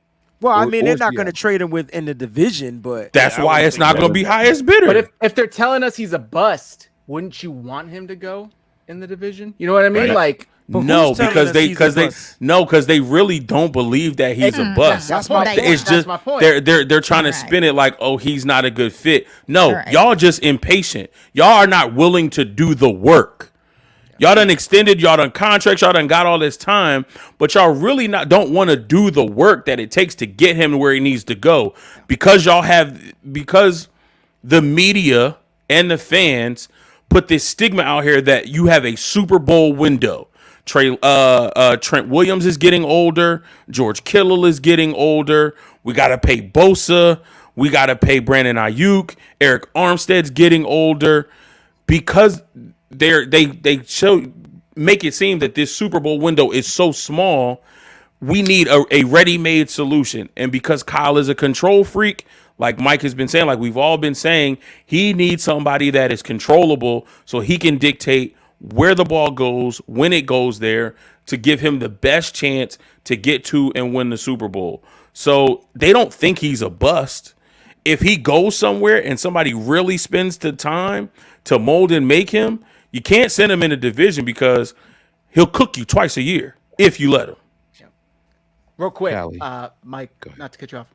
It's like Kyle Shanahan went out and bought hundreds of thousands of dollars worth of top-tier premium marble, and he's pissed off that it's not carving itself into Michelangelo's David, you know? It's like he's looking over and he's got a statue of a dog that he bought at Target for $10. No disrespect, Brock. I'm a Brock guy. I got the shirt on. I love Brock. Of course. But he got this premium marble, and he's pissed off that it didn't carve itself into, you know, the David, like the perfect old school statue. You didn't watch enough YouTube videos, DIY videos. Or perhaps Kyle is just not the perfect sculptor. Or that's it. Ooh, that's a good That's point. the side of it. That's the other part of it, right? So he needs things to come pre-made. Yep. Okay, so then here's my question then. What do you do with that marble now? You try to recoup something. You got to sell it at a loss. You got to take the hit. Apparently, you throw it in the garage. You gonna put it in the doghouse. Say that again. Yeah, you put it in the garage. It's in the garage right now. That thing ain't coming out for a while. That's absolutely. It's unfortunate that we're having this conversation 3 weeks before the NFL season starts for the San Francisco 49ers. 49ers. We've had our starting quarterback, and this is more about the team just doing a player, in my opinion, just fucking dirty South. Like, this is dirty. Like, dirty. And there's nothing that they can say that can fix it. You can't sugarcoat. I want to hear what Kyle says because I want to do that and then get to these super chats because they're here and they're loaded and they want to hear their point. So let's listen to what Kyle says and then we'll listen. Then I have a quote from what he said that's not in this clip. Okay. All right. Here we go. Crazy, yo. Do you have any expectations one way or the other whether he'll be here? When you guys be a member of the 49ers when you guys play the Steelers? I'm really hoping so. I mean, this isn't a thing that we're giving up on Trey. This is more of how Brock played in his 7 games, and that was decided before the season started. And then how good Sam's looked. They both looked good. But we do have to make a decision here, and you only get so many reps at it, and we feel starting about 10 days ago, Sam really separated himself, and we got to keep it real in that way. But I feel very, very fortunate to have both of them here. I really hope when it's said and done that all 3 of these guys are here, and you never know when that's going to come up. We needed 4 guys last year. Doesn't happen much, but if we can have Trey as an option here, I would feel extremely happy about that. And I think the other quarterbacks in our room would, and I think our team would. Trey's a very well-liked guy, one of the better people I've been around, and I do think he's going to have a lot of success in this league. It's been a tough road for him because the times he has gotten an opportunity, he ended up getting hurt and missed that window. And now he's sitting in this position, and we'll always try to do right for Trey. If there's a better situation that his heart's in and something like that, we're going to make sure not to do something that hurts him in that way. So that's stuff that I talked to him about this morning. That's stuff I'll talk to him about tonight and continue to talk to him about. But Trey knows how I feel about him, and I hope he ends up being able to be here, and that's the best thing for him. But we got to see what is the best thing from now until then. Trey knows how we feel about him. He sure does. Kyle sure basically does. said, if the right trade comes along and his agent approves it, he's out of here. Yep. That's what Kyle just said. Exactly. There's a bunch of fill in the blanks there. And he also used that same shit that he used with other players that became no longer 49ers. Oh, well, he's gonna be great in this league. He's gonna in That's what this sold me, league. Peachy. Yes, That's what that's sold another me. fill in the blank though. He's gonna be a great player in this league, just not here. Fill in the blank all you want, but that right there is what let me know Trey was as good as gone. He's gone. Yep. Zach, I got to get your take on this, bro. You've been the what's the word? I hope you have a different take on it, because Zach is the voice of reason right now. And I'm cool with optimism. Yes. Usually I'm the optimistic person. I think that again, not to be a conspiracy theorist, but I think he's genuine. I think part of it is genuine. Let me say part, because I do think he's bullshitting. I agree with you guys. Yeah, he's giving you the standard answers, plug and play. You can put them about anybody that's in the situation. But I think that he genuinely does hope that Trey changes his mind. But it's like, imagine your wife coming home and saying, "Hey, I want to open up our marriage. I hope you're still here when I come back." It's like, you expect Trey to be cool with this and hope that he wants to be here? Like, you're asking a lot of him, especially after we've all just talked about. You dedicated the franchise to him last year. You opened up, gave him the keys to the Ferrari and said, "It's yours, kid." Snaps his ankle 5 quarters later, and you're like, "Hey, you had your chance. Why'd you fuck it up?" It's like, I did it. I snapped my ankle. I tweeted this out earlier, and I really do feel like this is the case. Kyle Shanahan, it's like the 49ers were a train moving at full speed, and they're mad that Trey didn't jump on and get into a boxcar. They're telling him you missed your chance because you didn't jump in on time. You knew how raw he was when you drafted him. It's not like they drafted a blind player. They blindly went in and didn't know how many games this kid had played, how many snaps he had taken. They knew all of this. They had access to all the information everybody else had, and they said, "Yeah, that's our guy." And then they lied about it and said Kyle was drawing up plays from on the plane ride at home after his pro day. It's a lie. It's a lie, and I'm sick of it. And I know I kind of started with saying I think he's truthful, and ending of saying I think he's lying. Oh, the shit hit you. Up. The shit had to go back around. You had to get the IMAX version of that shit, because I know you heard what we heard. That did. I'm gonna defend. I'm always gonna support our head coach. At the end of the day, it's about the team. But you got to start doing these players. You got to do right by these players. And the fact that Kyle Shanahan gave Trey Lance the day off after this type of news, Mike, that's when you jump in. You don't make the face. You complete my sentence. Me and you will never part. Maki Dada, baby. Listen, he did not. I don't believe he gave him the day off. I don't believe it either. I believe his agent. Go ahead. I think they're fielding offers right now. Yes, sir. It's a business. It's a business day. Those people said he better not get hurt between now and us executing this trade. Yep. And so Facts. I have never heard of a player being too emotional to practice. Trey Lance has taken everything this team has thrown at him right on the chin. Comes to the podium when they ask him to. He shows up at practice when they ask him to. He was out there supporting his team on the sideline while he was injured. Every time a quarterback was in there other than Trey Lance, as soon as the series was done, who was the first person speaking to the quarterback that came off the field? It was Trey Lance. Now all of a sudden you expect me to believe that because he's QB3, he was too emotional about it and he needed the day off? I understand him being upset. I understand him being in his feels even a little bit. But you tell me he can't practice now? You telling me that the kid that you've been putting on the back burner, you traded up for him for number 3 and said, "Hey, by the way, you're not starting no time soon. We don't expect you to come in here and beat out Jimmy Garoppolo." Now all of a sudden, you expect me to believe that you're on the roster, your position is secure, you can't practice. I don't buy it. I think this is security for his long-term future and well-being. Here's how it went down. Let me add to that real quick. I think also too, Mike, not only is it a security for the trade to go through, I think it also helps the narrative. Why? Because it makes Trey Lance look passionate. He was upset that he lost the job. So he's passionate about this. He was pissed off. He couldn't practice because he was so upset. That's the type of player that you're getting. You're getting an impassioned leader. That's all a part of the narrative. That's why this pisses me off, because at every step they're throwing in bullshit to continue to push their agenda and add to the narrative. It's incredible how we can see the same exact situation and come out on opposite sides of it. Because I think this makes Trey Lance look soft.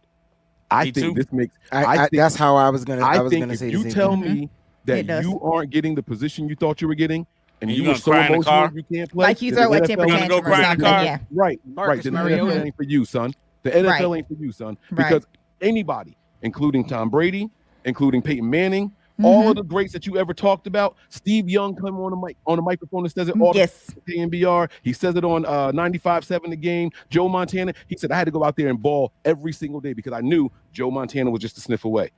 Right? Yeah. Joe Montana goes out and says the same thing. Steve Young was right behind me the whole time on my heels. You telling me that you think that somebody's too emotional, he can't fucking practice?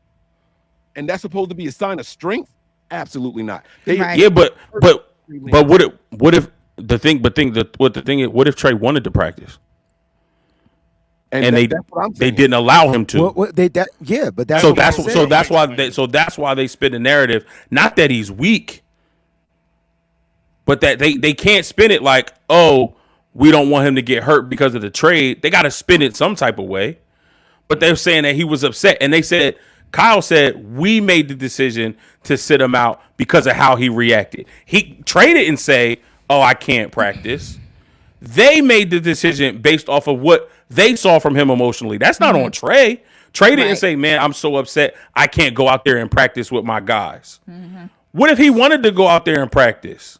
And it was like, we see that you're a little emotional. We think it's best that you not go out there and practice. To me, that don't show me that Trey is soft. Because even if I would have said, nah, fuck that, I'm going out there to practice, they still would have said, no, I don't think it's a good idea for you to practice. Yeah, but after that back and forth, they couldn't have stopped him from practicing. No, they can't stop that motherfucker from practicing. Why not? They've been controlling his reps all fucking camp. But that's what I'm saying. But I'm saying they can't stop him from. What I'm saying is they can't stop him from fucking going outside and practicing. They can't stop him. He could have went. All he was going to do is walk out there with his cleats and just stand there and not do nothing. They couldn't stop him. That's all I'm saying. Yes, that's exactly what he could do. They could put him on the side field. Y'all don't remember just last year when That's Jimmy all I'm Garoppolo- saying. He could have went. He chose to listen to his coach because he's still a young pup. Okay, coach, I'll go. No problem. I'll walk away. That's the soft shit Mike talking about. Fucking be out there with your team. Still show you a leader. All right. So I want to address something real quick before you guys get back on this, because I guess that's what my job is tonight, is to do this. So I'm going to do it well. Don't ever fucking question any of our 6 people that are up here about our fandom and about our 49ers fandom and about Levin the front and you shouldn't worry about the name on the back. Because most of y'all, let me tell you, are the same people, because I've been around for a long time. Don't say the name.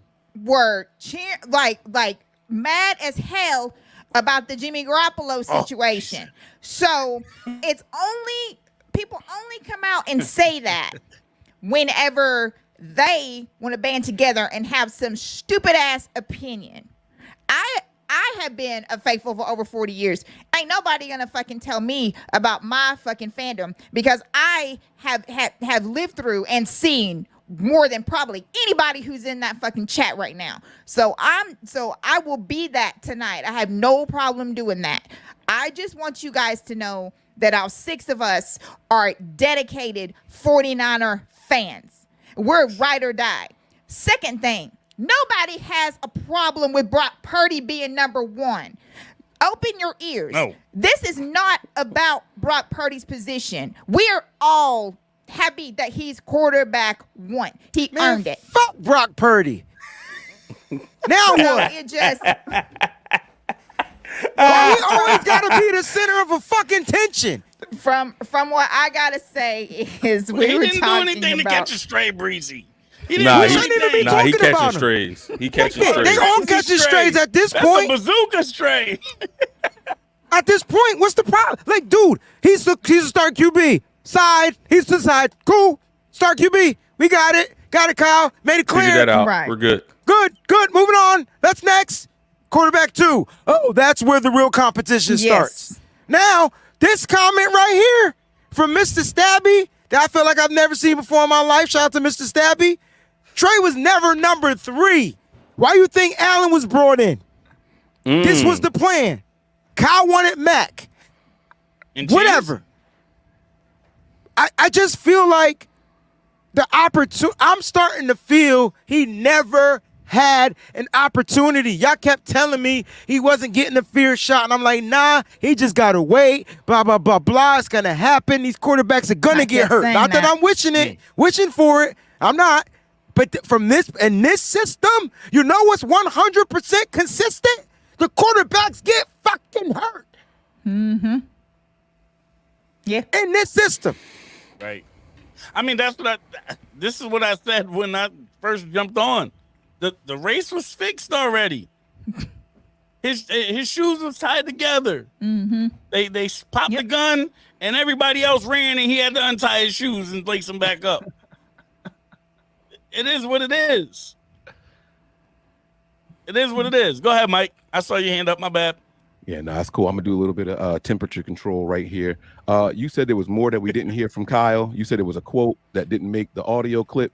Wayne, I don't have audio, but I do have the quote. So I fuck Brock Purdy. I gotta try to change the subject now because this shit about to get crazy. I mean, I got plenty. I got plenty of bullets. I got plenty of ammunition. I got the crazy. We've been talking about Brock Purdy all this fucking time. I don't even think Brock Purdy was fucking hurt. You want to have a conversation? Ain't no way this motherfucker coming back from that injury that quick. All bullshit, all fabricated. Anyway, Kyle Shanahan said on KMBR he's planning for Trey Lance to play Friday versus Chargers. I plan on Trey going in right after Sam. So he didn't practice today, which was the last practice, but you're going to put him in a game? So let's kind of make this make more fucking sense. I tell you what.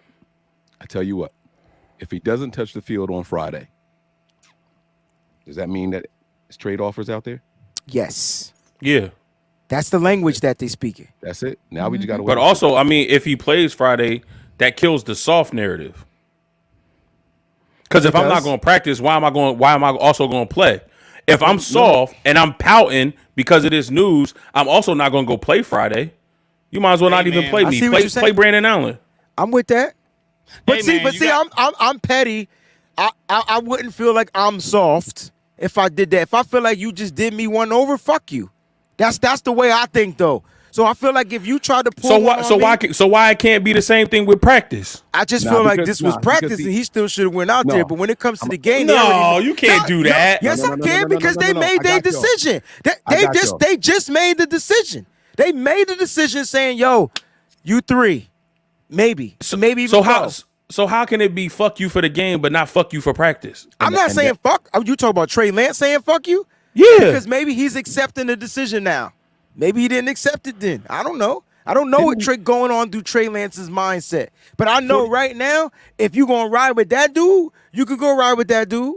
That's cool. I get it now. Maybe Trey Lance don't get it right now. That's all I'm saying. But I'm saying now, having that day off is going to give him time to have a moment of clarity. Oh, this organization straight beeped me. All right, cool. Go ahead, Mike. 43 minutes ago, y'all told me that Kyle told y'all that he values practice more than preseason. That's what he said. Mm-hmm. He said joint practices. You got to put the joint in front of that shit. The joint. Oh, okay. Yeah. Okay, well, then never mind. I take back what I was going to say because I was going to say if these practices are so important, why are you putting them out there in a preseason game? What else you need to see? I don't know, Mike. I don't know, Zach. I don't know, Fair. That's why I said that.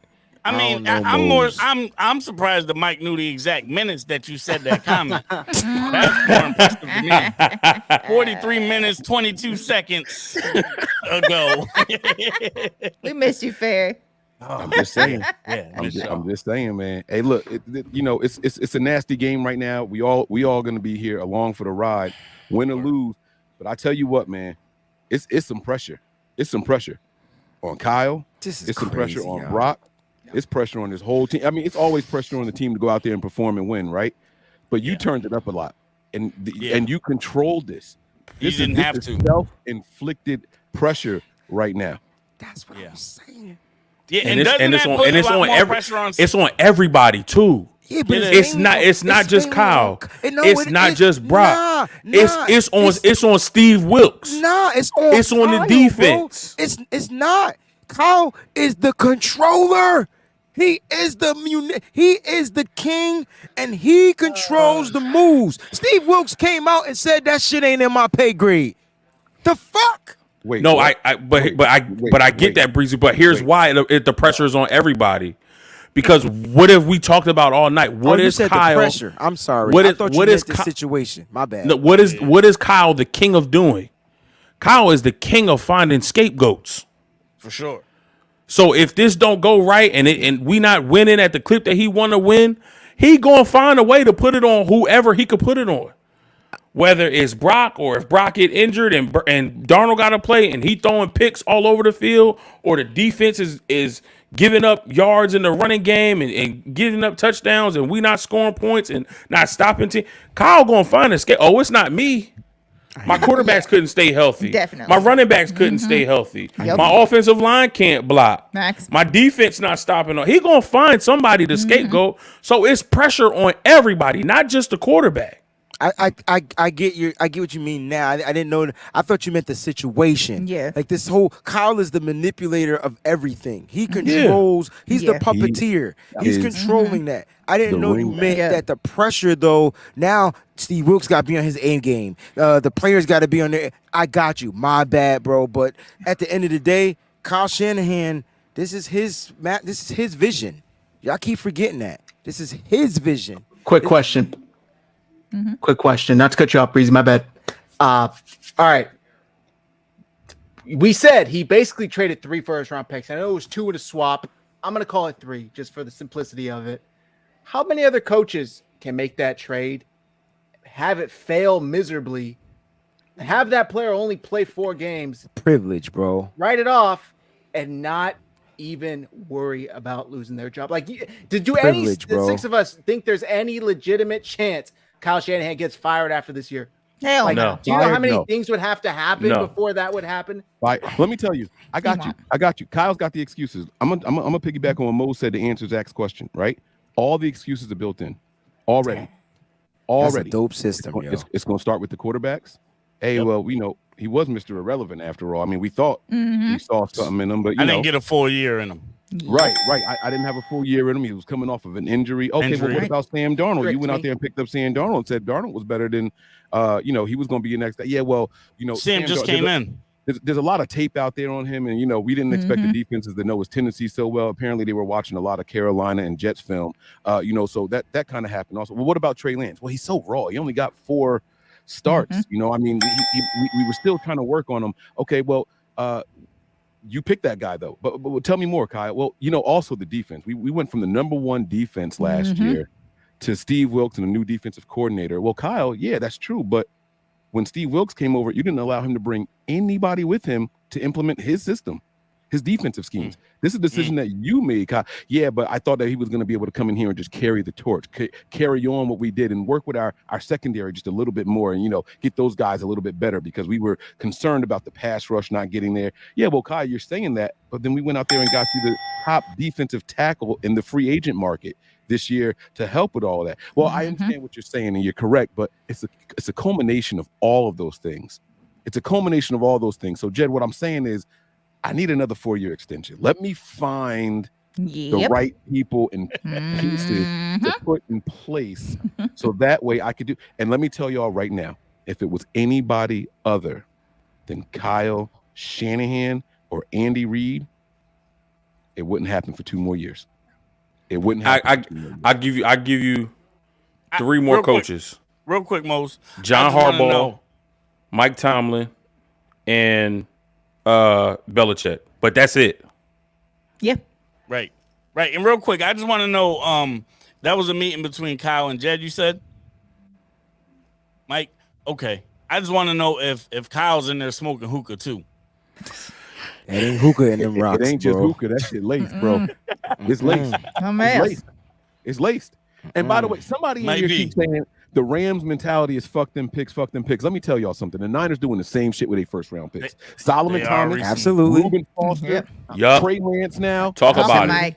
Mike McGlinchey, talk about it. McGlinchey. Hold on, we ain't done yet. Javon Kinlaw. I don't want to hear 49er fans saying shit about first round picks no They more. just 'Cause can't the fucking draft 49ers early. didn't do shit with They him. they We got Nick Bosa. they We hit got Nick Bosa, twice. and we can't even get his ass to come back to fucking the team right now. And we got lucky with Bosa. 2019 He sure did. is their best draft year on early picks. It was Nick Bosa, who was a sure thing, and Deebo Samuel in the second round. After that,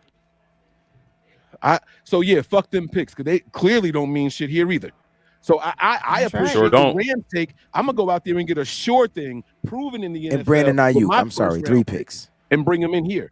You understand what I'm saying? Mm-hmm. I want Facts. the proven commodity at the NFL level, not some college guy, because the Niners damn sure can't do it in the first round. Mike, Niners hold damn on sure one can't do second it. because Zach has to dip out. I want to give Zach his final thoughts and so he can give his proper due and let everybody know Appreciate you. where they could follow him. Yeah, Mike, just add on to that hypothetical conversation. Kyle's going to tell Jed, there's this kid, Archie Manning. Maybe you've heard of him. Just let me wait till him, Kyle. Just let me wait till him, and we'll be solid. I'll buy him an extra 6 years. All right, y'all. Thank you for having me on. Breezy, Nitty Gritty Niners. Mike, Yo, my guy, as always. You're welcome anytime, bro. Appreciate Anytime. you, man. We got to have all y'all on 49ers Hive. It's going to be a great show.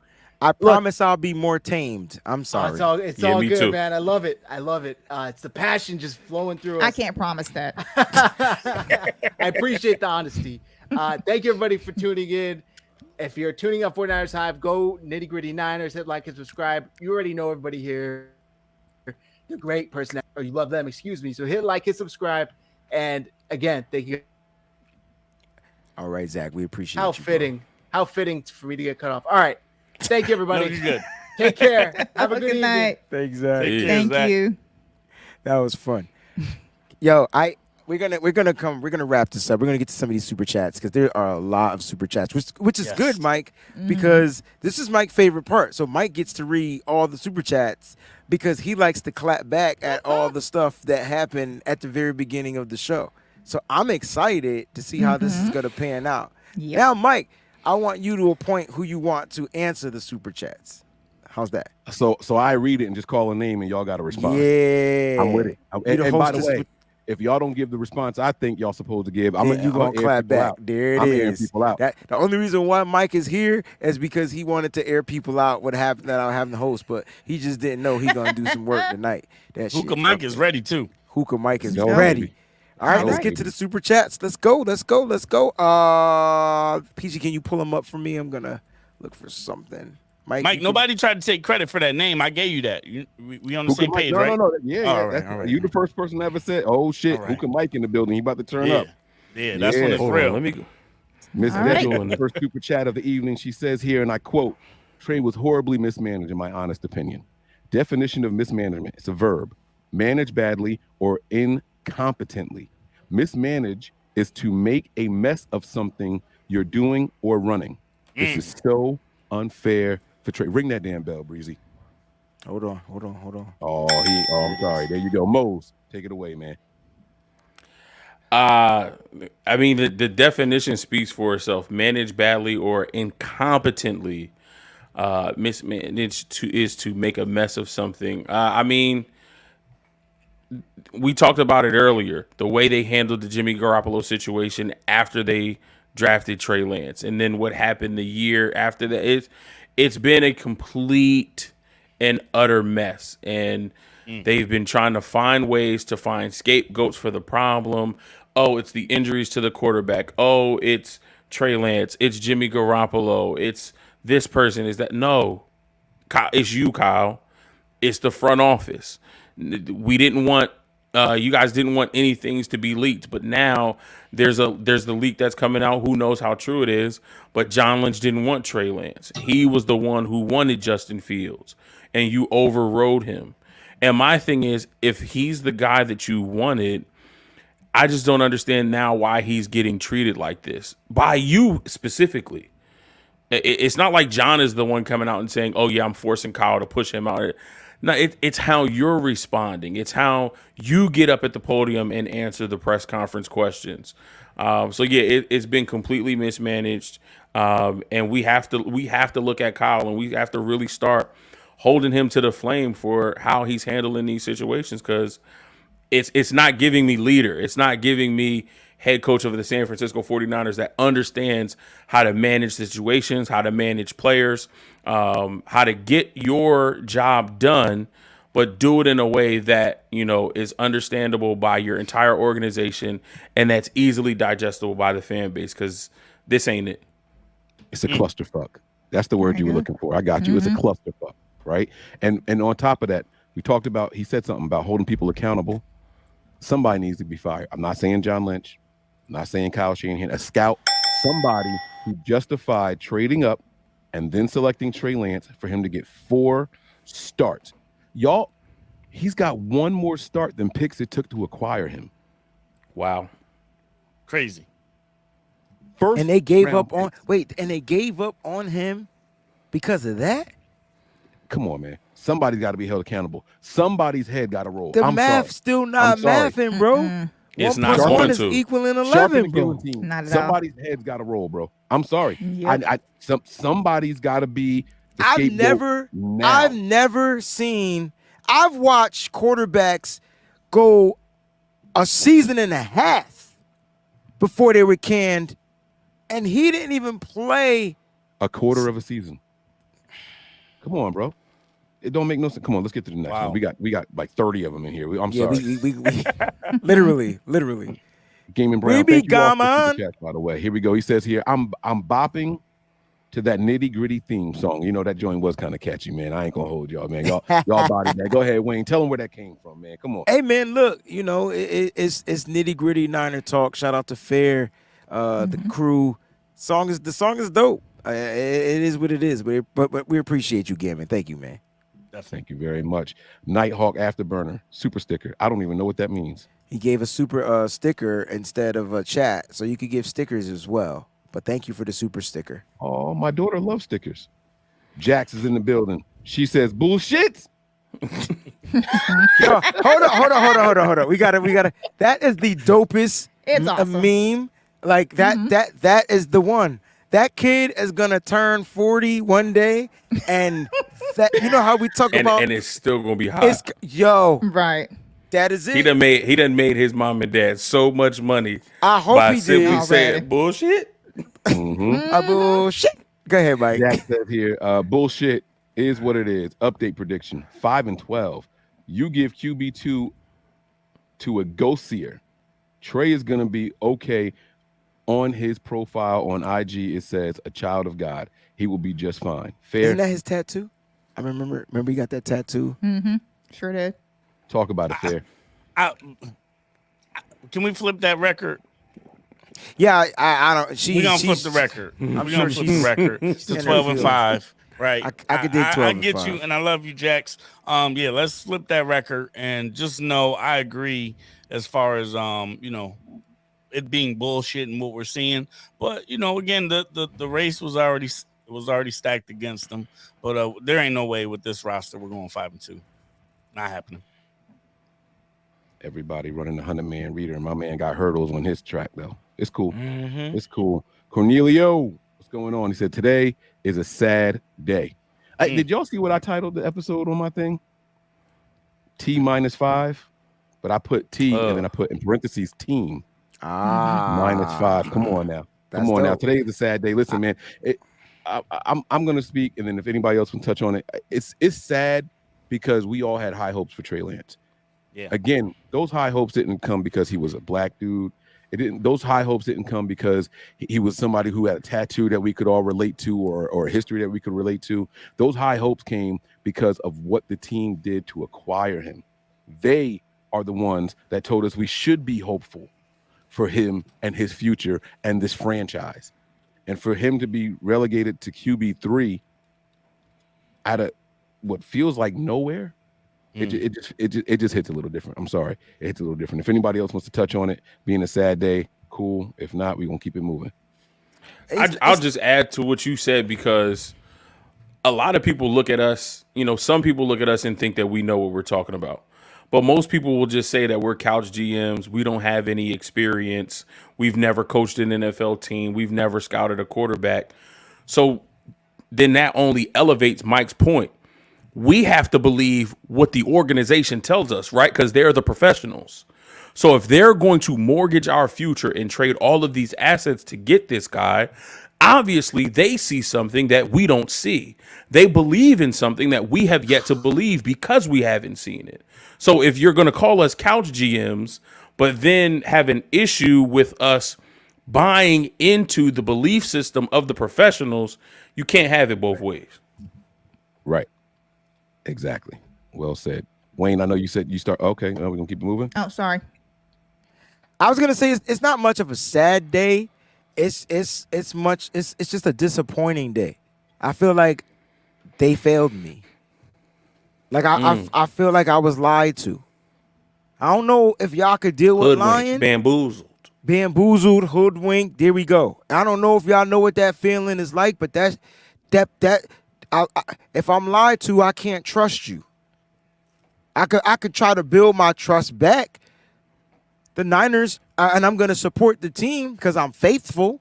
So what I'm hoping the Niners do, and it starts with the head coach, as he has a plan that's going to help just build it back. You got to earn trust. Trust has to be earned. You do something and and that person loses trust in you, good luck, because it's up to that person to allow that trust to be built back.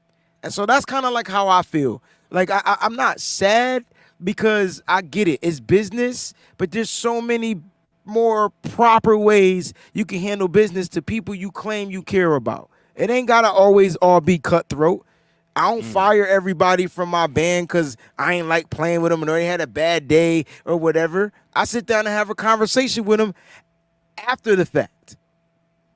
There's just so many different things that can be done and the proper ways they could be handled. You told this kid you believed in him, and now you're going back on your word. That's kind of the way I'm taking it. That's lying. That's reneging and spades talk. That's not cool. That's not kosher to me. So I have questions now. And I'm sorry I got questions about our head coach. I'm sorry I have questions about I'm actually not sorry. It's real. That's real. So that's why on my live earlier, I almost broke down in tears, because it's like, it's not because Trey is black.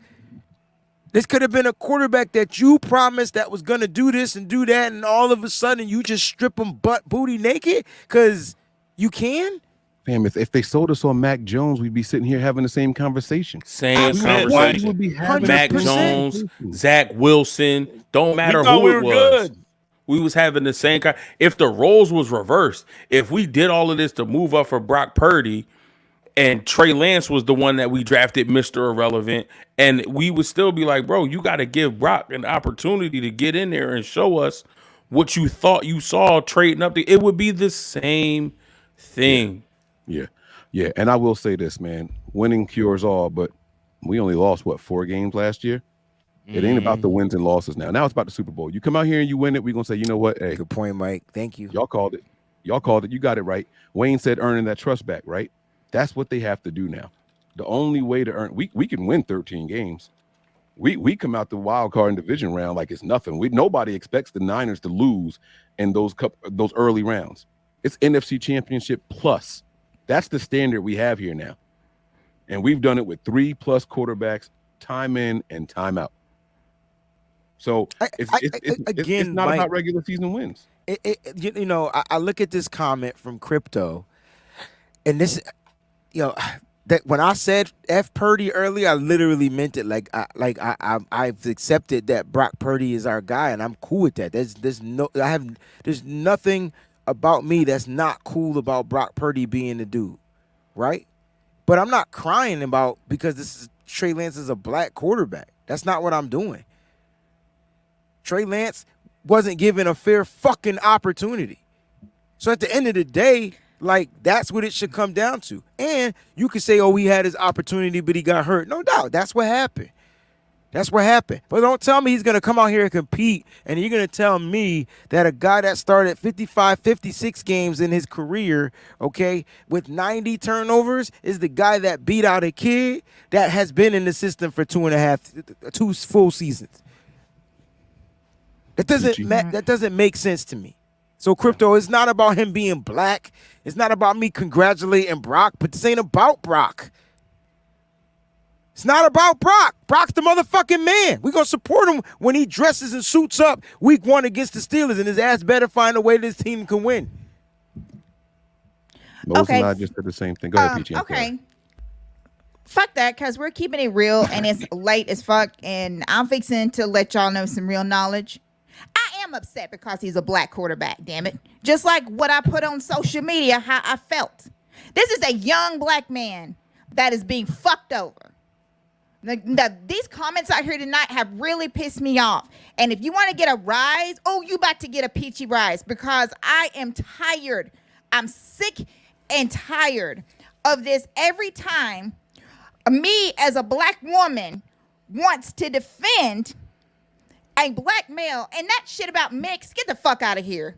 The league looks at Trey Lance as being black. Let me just explain something to people, Peachy, really quick before you finish, because people don't understand if your papa is black, then you black. That's the end of that. That's so we can nip that in the book. Isn't that how we got the compensatory pick for Mike McDaniels?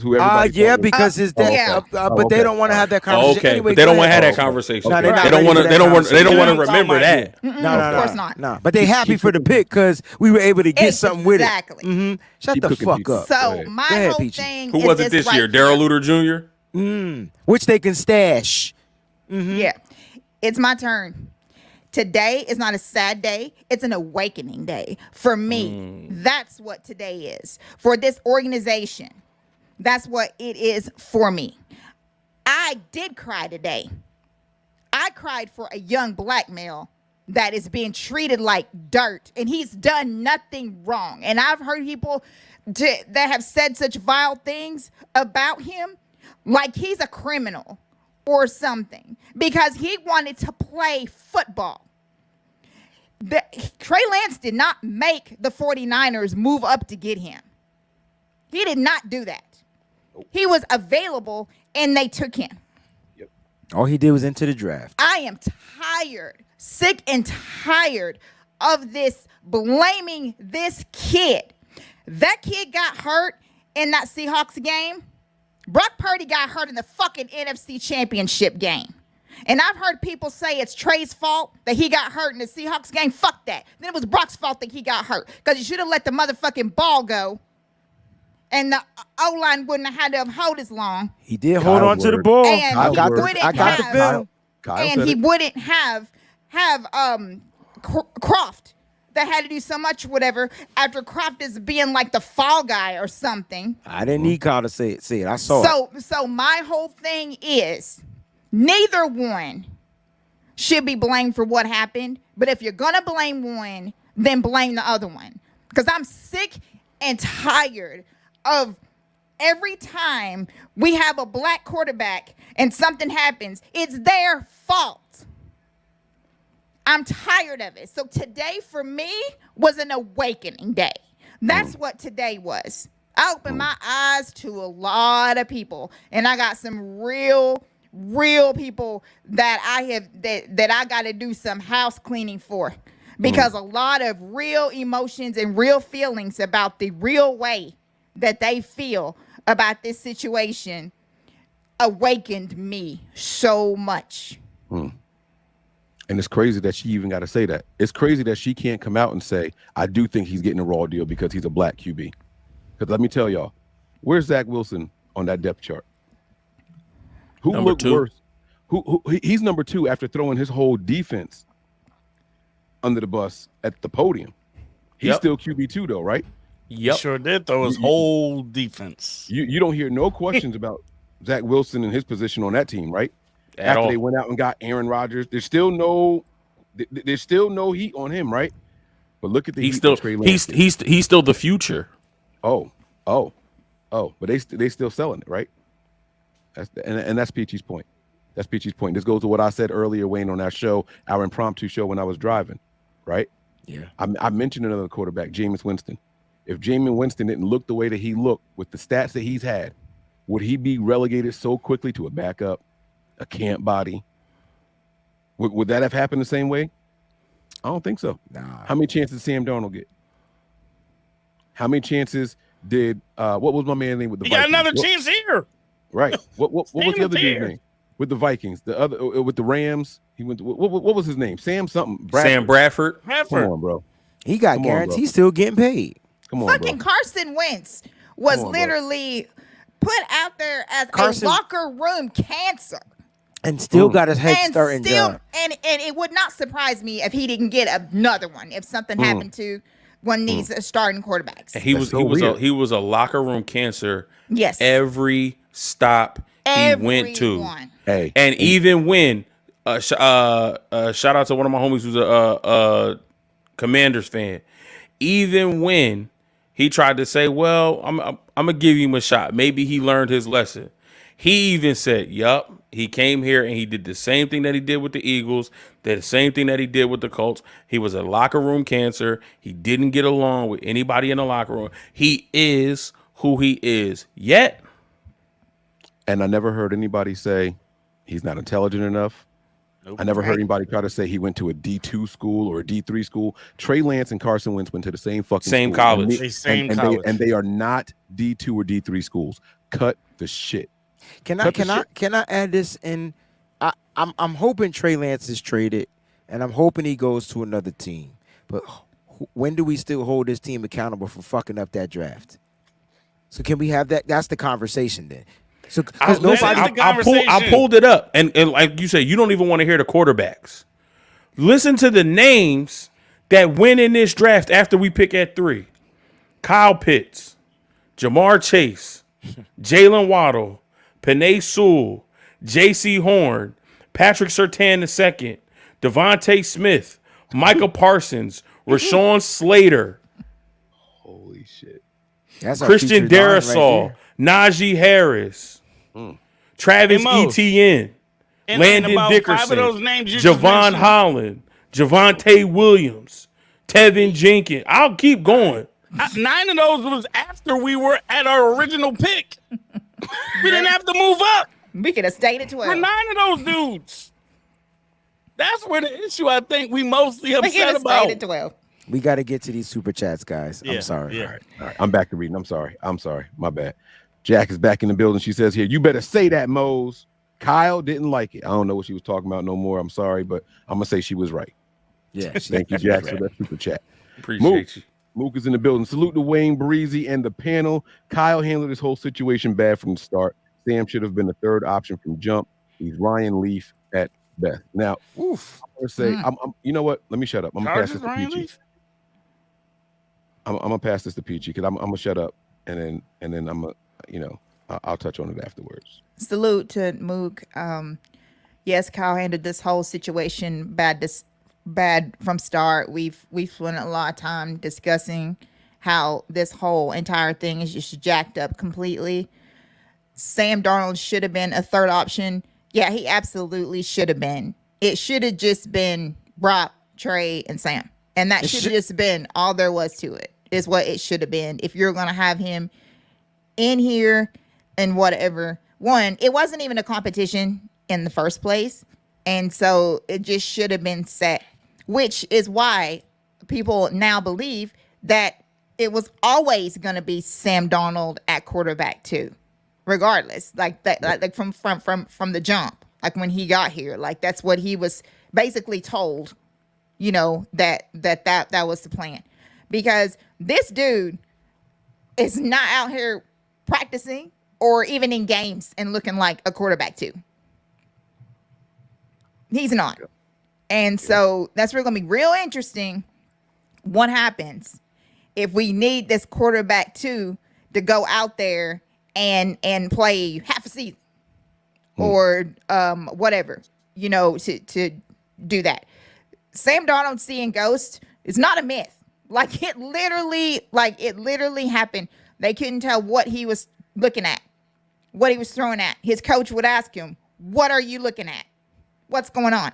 This dude froze up so bad out there that they had to take him off the field. You guys ever not remember that?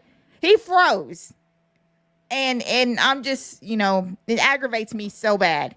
But as far as the Ryan Leaf comment, I don't know. Ryan Leaf, in my opinion, might be a little better. Oh shit. That's my opinion. Next super chat. Cornelio back in the building. He says here, Matt Ryan pushed the ball down the field. And they lost the Super Bowl, Cornelio, because I don't think Kyle Shanahan liked it. I was waiting for that comment. I think that was against Kyle Shanahan's plan, and Kyle Shanahan sabotaged that shit. And because he knew he was getting a head coaching job. Because he got too conservative. And, I'm just saying, and stopped your offense from doing what they were supposed to do when they was up 28-3. Okay. He deliberately went conservative. I think Sam Darnold was going off script. Shit happens. Matt Ryan. Yep, I'm there. I agree with you. But we didn't know that then, right? Because we didn't know Kyle Shanahan was that narcissistic. Correct. Facts. But now that we know who our head coach is, that's why I feel comfortable saying that. Right.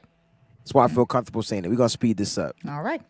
Niner Cali boy says, explain the cowardly shit they did, sending Fred and Javon to take the heat after breaking the news today. And listen, I've been bowling. I missed all of this. I had no idea what y'all were talking about. So one more time, the story is that they announced that John Lynch was going to speak, and it was there. And I remember signing in at the 15-minute mark, right? So then I went live on Instagram. That's where I almost broke down and cried. Then all of a sudden it's Fred Warner. They switched the thing from public to private, and then it was just for the 49er media beat writers. So they were trying to do damage control. The Niners were trying to do damage control, and they threw, to me, it seemed like they just kind of threw Fred under the bus because apparently the players didn't know why Trey Lance wasn't at practice. I have a question. What time did this happen? Was this after we spoke? This had to be after we spoke. This was after we spoke because I had this was right before 8:30. No, that's not that late. When did I go live? I went live. I don't remember. I got to check my Instagram. But this was after we spoke. Not that far from after we did our show. I mean, we did our show at 3:30, 4 o'clock-ish. Yeah, so it was around 5 something. It was. Yeah. Yo. Swing, batter, swing. Going off. Wayne, I said, they only keep you out of practice if there's a trade. I think a trade fell through. I think John Lynch was supposed to be addressing the media because they thought they had a trade for Trey Lance. And it didn't go through? And that somebody backed out somewhere, couldn't agree on compensation, and they said, you know what, never mind. Let's just send the players out to the podium. And That's John Lynch never showed up. Y'all telling me the headline said John Lynch addresses the media? Yes. Yeah. It says John Lynch and players speak to the media. Yes, that's what it we said. got no John Lynch. Yeah. I think a trade fell through today. That is insane. All right, I'll do the conspiracy theory shit later on. All right, what's the next one? Niner Cali boy, thanks for the super chat. We appreciate it. SFC the school. He says here, natural ability and talent is never programmed. It's nurtured and enhanced, not programmed. We are yet to see the best of number 5. I don't think we'll ever see it. Fair, what you think, man? This is a good comment right here. I like this. I mean, I agree. I don't think that we've seen the best of 5. I don't think that, we were properly managed this talent that we have. And you really do have to make sure that you're nurturing it the right way. You have to really make sure that you're coaching that player up. And I don't think that he really had that opportunity. I think last year was that opportunity for him. He got hurt and they wrote it off after that. Once they saw, what they had in Brock. So it's definitely the end of, I think, Trey's era here, but I don't think it's the end of Trey at all. Well said. I like that, Fair. Thank you very much. All right, Bailey is in the building. Thank you again for the super chat. He says the problem is that Shanahan is giving up on Lance after not only trading 3 first-rounders for him, but the way the board fell. If we didn't trade up, we could have drafted Micah Parsons. And again, Mose, I'll give this to you because Mose already ran down the list of names that were there for the people. But I think everybody here would agree. If you feel like running down on it again, Mose.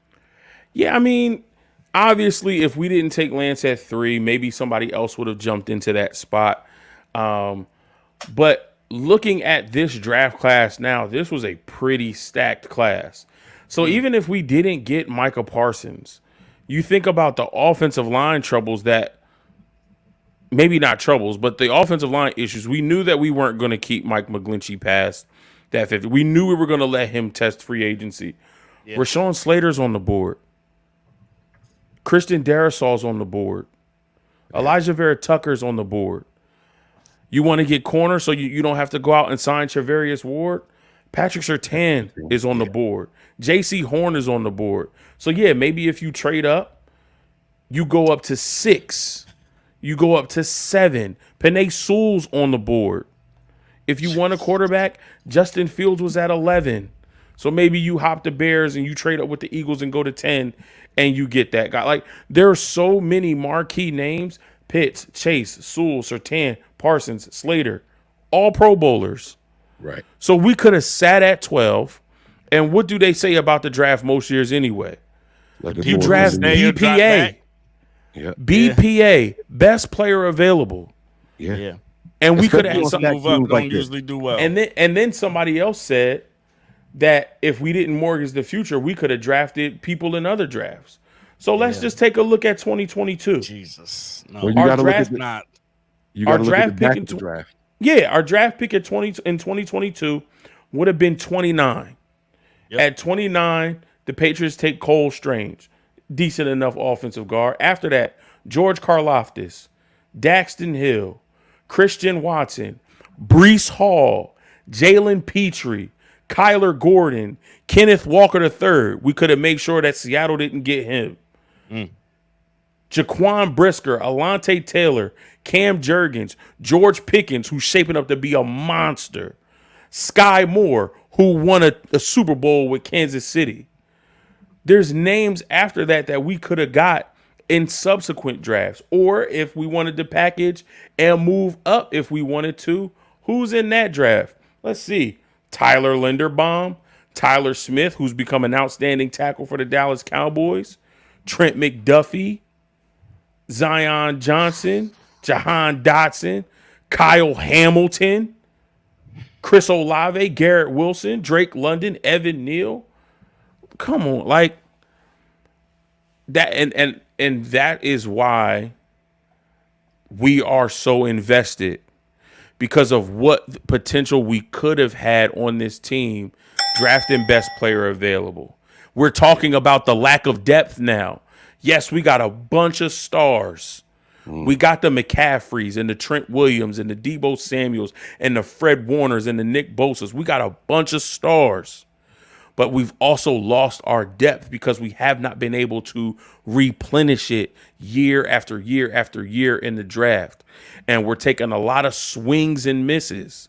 And some players are working out later in the 4th and the 5th round. We love the 5th round, but some players aren't, and we got to keep it a buck. So that's also, too, you sold us on the potential of this kid, trading all of this stuff up. So now to just get rid of it, you also throw away the potential in other drafts that we could have had on this team. Absolutely wild. Well said. All right, let's keep it moving here. Awesome. We're gonna try to speed this up a little bit. Q, thank you for the super chat. That's me. Hi, Mike Andrews. All right, Javier in the building. What's going on? It says here, I feel bad for the kid. Didn't get a fair chance. At the end of the day, the kid needs live reps. I don't think he can get it here in a win now roster, but all the pressure on Kyle. He better be right. The clock is ticking now. I don't even know who won. Nobody has to take that, man. That's a statement right there. Yeah. It's not a question. Yeah. Only for questions, man. Like, oh, okay. Woohoo! Congrats. This show is fire. Fernando. Where has Lynch been since to talk about Trey? Apparently, he's supposed to speak today. Also, if this team is in a now win mode, then why trade 3 picks to go get him? Fans might boom Darnold. Oh, might boo. They might boo Darnold on Friday's game. I boom him too if he throw a pick. I think I would temper, the Temper boos. expectations. Yeah, like temper them down. I wouldn't boo him. I can't control fans. So they're gonna do what they want, but I wouldn't boo him. But if he starts to look like not what we expect him to look like, I think the boos need to go more toward that organization. I know Sam won't know that, but I think it's time for us to start, holding the organization accountable, man. Because at the end of the day, we invest time, money, energy, and you don't get none of that shit back. So at the end of the day, we help take care of their organization, and they owe us, literally. You could say they don't owe the fans. Nah, they do. And they know it. Yeah. They don't care about us, but they owe us. So at the end of the day, they need to figure it out, because without us, y'all saw COVID. They did everything in their possibility to get fans in the building. They had fans. You had diehard fans buying fucking cutouts to stick in the stadiums, bruh. So it could look like they were there. And then they fabricated sound noise. Football was boring. I know because the players said that shit. Yeah. Yep. Yeah, from their mouths. Right. So without us, there is no football. That was well said, man. And by the way, I want to make something else clear real quick. Sam Darnold, Trey Lance, Brock Purdy, Brandon Allen, Jimmy Garoppolo, none of them are at fault here. Those guys are names on a roster. They're the ones being manipulated and pushed into certain positions by the coaching staff and the front office. So be very clear. It's not about booing anybody. They just here to do a job, including Trey Lance, including all those people. They're just here to do a job. And when their number's called, they got to be ready and got to pick up and go. That's it, Mike. Cornelio says, I love you, Breezy. I love you too, Cornelio. I do. Let me read this one, Mike, because, you could read it, but this is the first time Black Bruce Wayne has given a super chat, so I wanted to give him the air horns and the foghorn for touching down on the channel. We appreciate you, Black Bruce Wayne. Mike, go ahead and take it away. QB wasn't the issue. It was always bad offensive line. Kyle thought getting a dual threat QB, he didn't say QB, would help the bad offensive line play. Possible, maybe, and maybe that was part of the false assessment of Kyle Shanahan. Maybe they thought Trey Lance was more of a dual threat at running, and they tried to run him, and it wasn't it's not what they thought. You know what I'm saying? So that's possible, but the O-line, I feel like for this particular offense isn't built like any other offensive line in football, yo. This offensive line isn't asked to block that like other majority offensive lines are for pass protection. The quarterbacks got to get the ball out their hand quick. It's all rhythm-based, and if it's not in that rhythm, if quarterbacks are holding onto the ball, it's going to fabricate more sacks. Jimmy's issue was he was trying to not dial up the plays. He just sucked in the pocket. Like, he just wasn't good, right? But we saw at one point when Jimmy was using that quick processing, once these defenses started playing 8 in the box, it confused the hell out of Jimmy. He didn't know what to do with the football because they were no longer fearing the run. That was the issue. I'm afraid that teams will do that again with Brock Purdy. That's my only thing I'm worried about. And the pushback to that is going to be to refer to that Miami game. They sent the house at him early. And Kyle had the blitz beaters built into it, and Brock executed those blitz beaters. That's, again, this is the programmable thing that we were talking about. But again, Jimmy did that too earlier in his time.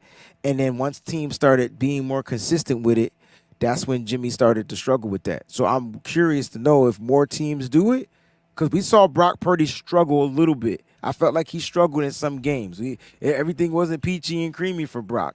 So defenses might figure him out. They're going to try some different things. That's all I'm going to say. Well, I forget what network. I don't know if it was NFL Network or ESPN, but somebody put up a stat where Brock is good, intermediate and deep on the going to his right. He's good, intermediate and deep going up the middle. He's terrible, intermediate and deep going to the left. So that and you know who figured that out? Cool. The Dallas Cowboys figured that out in the playoff game, and that's when he struggled the most. And we were able to still win because of how our defense played and Dak Prescott throwing interceptions. But Dallas figured him out. So if you mean to tell me that other teams are not going to try to copy that formula and try to force him to look that way and go that way when he struggles going that way and take away the middle and the right side, you got to be kidding me. Somebody already said tonight this is a copycat league. And they're going to do the exact same thing that Dallas did. And to piggyback on what you just said, I don't know if y'all remember the clip that went around. I can't remember his name at the time, but it was the defensive coordinator for the Eagles. They caught him in his car riding to the game. And he said, "Oh, we gonna whoop some ass today. We got a plan." Y'all remember him yelling out his truck when he was driving? It was a clip going around social media. I remember man, I wish I could Jonathan Gannon. Is that what his name was? It was a defensive coordinator going into that NFC Championship game. Yeah, Jonathan Gannon. He said they had a real good plan. They were going to come after him. And look, the truth of the matter is, some teams are willing to let you go ahead and dink and dunk when they know when they know that they're sitting in the house. But we're going to hit him every time, and we're going to rattle him, and we're going to see what he does. There are some teams that are willing to go ahead and take those. Hey, if we get a penalty or two on it, that's cool. We'll take it. He's going to know we coming. We're going to see how he's going to react to getting hit. It's going to be an interesting season. It's going to be an interesting season. Sean Shepard says here, this was John and Jed's pick the whole time. You could tell John was lying at the first presser, saying Kyle was drawing plays on the plane. You could tell that was a Starbucks interview lie. Oh, I love coffee. BS. A bullshit. Sean's the greatest. Sean with the back-to-back. Kyle never wanted him. Just like RG3 was forced on his dad in Washington, ran him in the ground. Facts. John is horrible in rounds 1 and 2. Plus, is a horrible liar. Same guy. Okay, same guy that broke this said Kyle wanted Mac Jones. Truth. Kyle never liked the player. Facts. I just don't know that anybody can force a quarterback on Kyle. I just don't know. Maybe. I don't think so either. I mean, I know he's the GM, Mike, but Kyle still run it. Right. Remember Kyle Shanahan hired John Lynch. I want people to know why John Lynch is here. John picked up the phone, said, "Hey, Kyle, I'd like a shot at being your general manager." Kyle said, "Why the freak not?"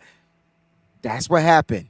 And people think that it was the other way around because John Lynch's hire was announced first, but what they forget is that Kyle was still in the postseason. He was in the postseason. Yep. And so they couldn't announce it yet.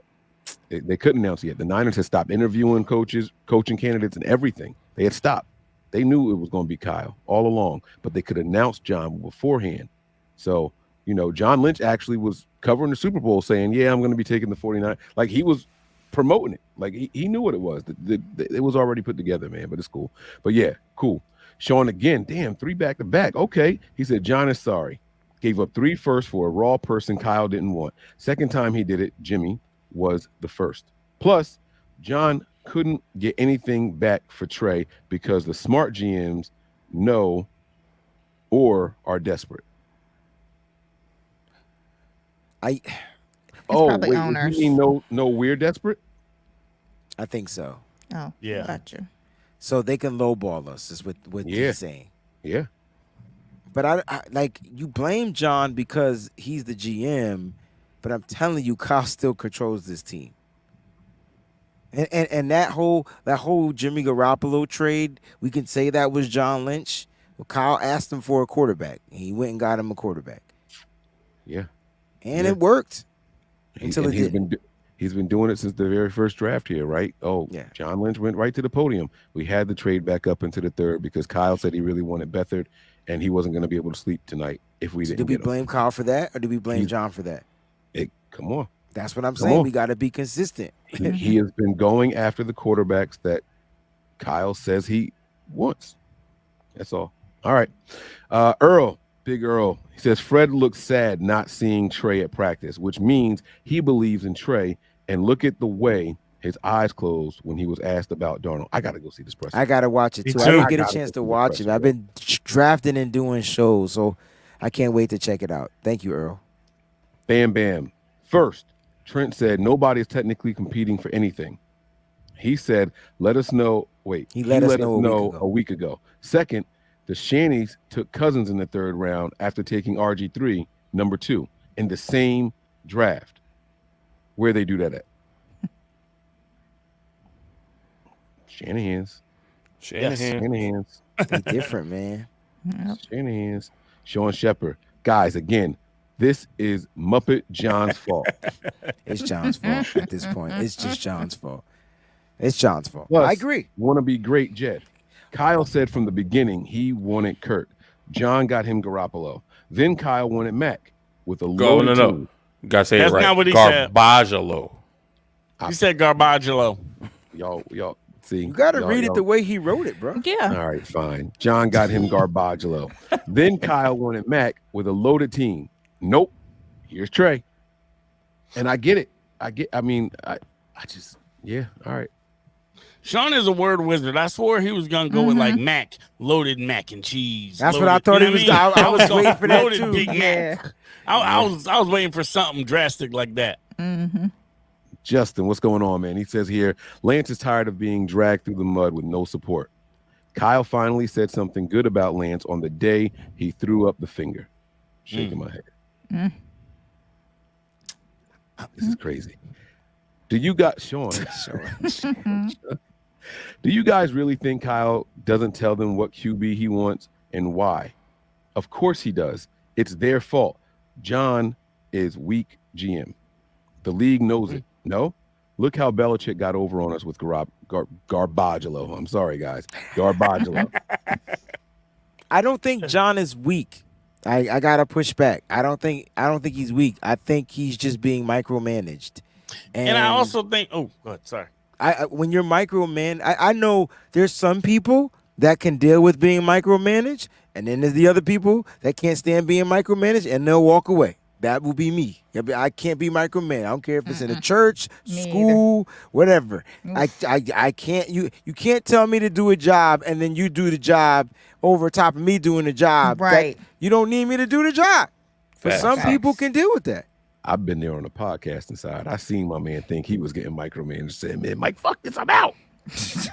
I ain't gonna call no names or nothing, but don't mess with his shirt deal. We got shirts lined up already. All right. Slick Niner says here, Kyle didn't shoot. He left. He's gone. I'm sorry. Kyle didn't shore up the right side of the offensive line to be his scapegoat. You don't have to put the scapegoat. It's cool. But yeah, so I mean, we went through the list of excuses that's going to be coming in and out. Where the Wayne go? We lost Wayne. All right, it's cool. Can you not correct when they give super chats? Just read it. You ain't gotta give them. So when I read it, you want me to correct it, or you want me to not correct it? Nah, you just correct it in your head. You ain't gotta. You could be like, or you want me to read it verbatim, no matter what? No, what I said was you should say, excuse me, I'm micromanaging you, right? But you should say scapegoat. I just say what it's supposed to be. Yeah, but so you ain't gotta say, you ain't gotta add the E. You trying to make them look like they stupid. That's not cool. No. That is you read it. You, Mike, don't even try this bullshit, Mike. Stop letting the hookah talk. What you just did was try to correct them. Okay, all right. Sean talks like Sean. You know that. Yeah, Sean swing. All right, Siri, play Drake on one. No, don't. Not on my broadcast. Now don't break. No. We gonna get flagged. Stop. Go home. Turn off. Turn on the living room light. Something. All right. Next one. My bad, Slick Niner. I won't do it again, man. Fear the Great. What? How you fire? What's his name? I don't know, but Fear sounds dope. Like Fear. That's dope. The next John Elway, Jamarcus Russell, got more starts, led way with fuck it. Y'all read it. The next John Elway, Jamarcus Russell, got more starts, leeway.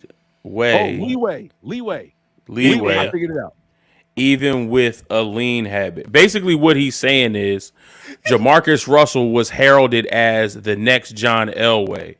And even as trash as he was, them giving him a disc with the playbook on it that was blank, and he said, "Yeah, I read it." And whatever I'm not going to go to the drug habit thing. I don't know that to be true or not. But even he got more opportunity to show and prove what he was as a number 1 overall draft pick. And you knew he was bad.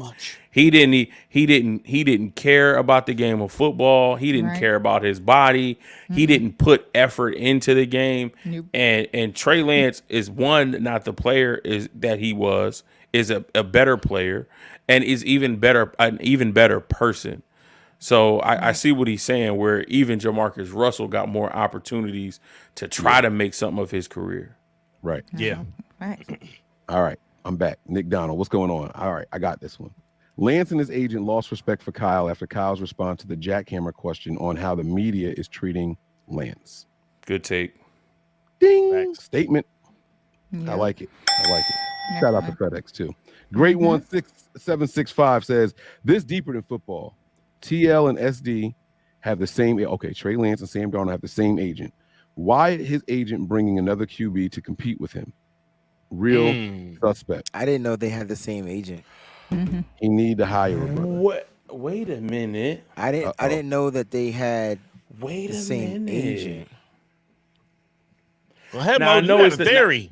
I know it's the agent's job to get the player paid. Yeah.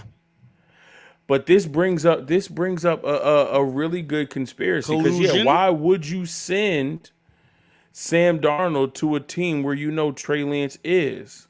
Yeah. Unless you know that you John ahead of time, or Kyle or someone else in the organization that may have a connection with his agent said, look, we got a spot for Sam. Now, I know Trey is here, and that's your agent too. So we want to give you as much time as you need to finesse what you can. Put some feelers out. See what the notion is. So we giving you that heads up now that we want to bring Sam in because we feel like he's a better fit. And you try to see what you can finesse with Trey. We'll do what we can to kind of push up his value.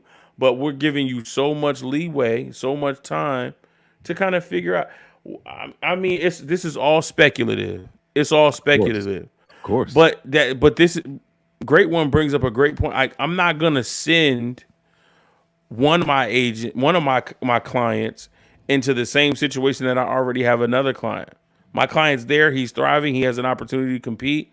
Let me send you somewhere else where you also have an opportunity to compete. Dun, dun, dun, dun. Dun, dun, dun, dun, dun. Sketchy. Justin back in the building. Has Kyle and Lynch lived up to the gold standard? I don't even know what the gold standard is anymore, yo. Man, I'm gonna say yes. I will give them this. Man. We've had so many quarterback injuries, and we are still competitive. Game in, game out, and we make deep playoff push. I don't know the last time the Niners were bounced in the first round. It hasn't happened with this regime, so I will give them some. Now, according to Jed York, the standard is Super Bowl banners, not NFC West, not NFC Championship banners. It's Super Bowl standards, but that's Jed York's standard. What the gold standard is, I don't know. I can't speak on it. Mose just got an epiphany over there. What's happening? Trey Lance and Sam Darnold are with CAA, Creative Arts Agency. That's one of the biggest talent agencies. Somebody at this agency got connects within the 49er organization. Yeah. Definitely. Yeah. Yep. Yeah. Okay. This is all fabricated, man. As far as this right here with the gold standard, I think that with this regime, we have been like that, except for the COVID year. And that's just an outlier. But, we did have teams that, we still had, the playoffs and stuff, even in the COVID year. So I'm just saying. But I don't know. For the most part, I guess they have. But I still feel like that this team should win the Super Bowl in order for them to really be at the gold standard. But then that's not the standard. Like, the standard is win or go home. End of discussion. Right. But then that's not the gold standard. Everybody has that standard when the season starts. So what? That could be the gold standard. Why can't that be the gold standard? That could be the gold standard, the red standard, the blue fucking standard, the yellow standard, everybody's standard. That So should then be our standard. So Like, if the question is, have they won a Super Bowl? Then no. I don't think that's what. I don't know. I don't even, like I said, you show me what the gold standard is. Did you make that up? Did somebody make that up? Did the team make it up? Show me where it is, because I can't give a definitive answer on what the gold standard is. But my gold standard, you can't tell me we got this good ass team and we can't win nothing. So at the end of the day, we should be finding a way. We should be winning. Period. I feel you. I agree. Mo, Another. what's going on? This is a first time giver right here on the channel. So shout out to Maurice Perry. You didn't say anything in the super chat, so I'm not sure what you're trying to do. But if I know you, what he wanted to say. He Okay, go actually ahead. texted me. He texted Okay, me. He was thank like, "Yo, Mike, you've been right about everything you've ever said on any podcast. I appreciate Especially you, when you're Maurice." smoking hookah on air. Hey, boom, there it is, right there. He's just a friend. Why you tripping, Kyle Shanahan? Yeah, that's You say he's just a friend. That's where I was going with it. You say he's Say just a friend. Oh, baby. Oh, let's go. All right. Trey don't got what he need. Oh, I thought you sorry. were about to kick a freestyle. My bad. CJ says here, feels the same way when Trey went down week 2. Seeing so-called Niners fans celebrating Trey leaving, calling him a bust, it's fucking weird.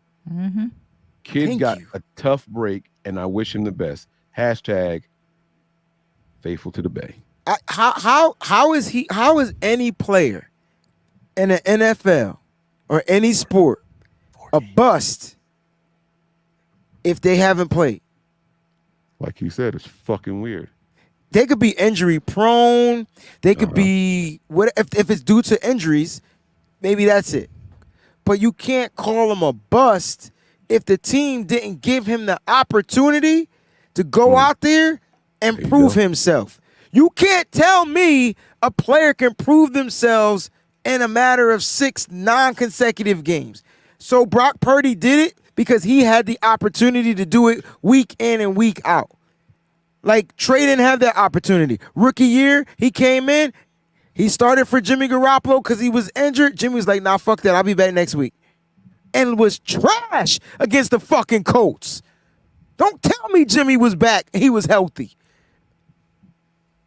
He got mugged, that's him. Man, I don't get the bus talk. Like, that y'all gotta miss me with that. Like, if Trey Lance plays a full season and in camp and is bad and sucks and is trash, now we can start the bus talk. I'll tell you this, from his limited reps, his limited time, preseason, regular season, he literally got better as the games went on. He's a slow progressor. So, Justin's back in the building. He says, Lance on Dallas versus Brock on the Niners. Who wins? Y'all got this. I'm saying Niners because I'm a Niner. We always beat Dallas. Don't matter who plays, who the quarterbacks are. We always beat Dallas. That question's for Mose. Now I dare you. Now I dare you to say you want Lance to win. Now what? Put Mose in the big screen. No. Don't say shit yet. Put Mose. I'll put myself on the big screen. I dare you. I dare you. In the words of Dallas. In the words of Auntie Nene Leaks, I said what I said. Atlanta Housewives. No. Say the statement, because some people ain't gonna catch that reference. Fuck that. As long as this is not in the playoffs. That's not what you said, you motherfucker. Yes, I did. Rewind it back. Yes, I did. Thank you, Fair. Yes, I did. As long as it's not the playoffs, because the playoffs helps us get to the Super Bowl. Well, this is not the playoffs. If this is a regular season game, I hope Trey Lance dot us up and have Kyle Shanahan on the sideline with the stupid face. As long as we win the game, though, right? No. I hope he carve us up and we lose. It's regular season. We can lose one.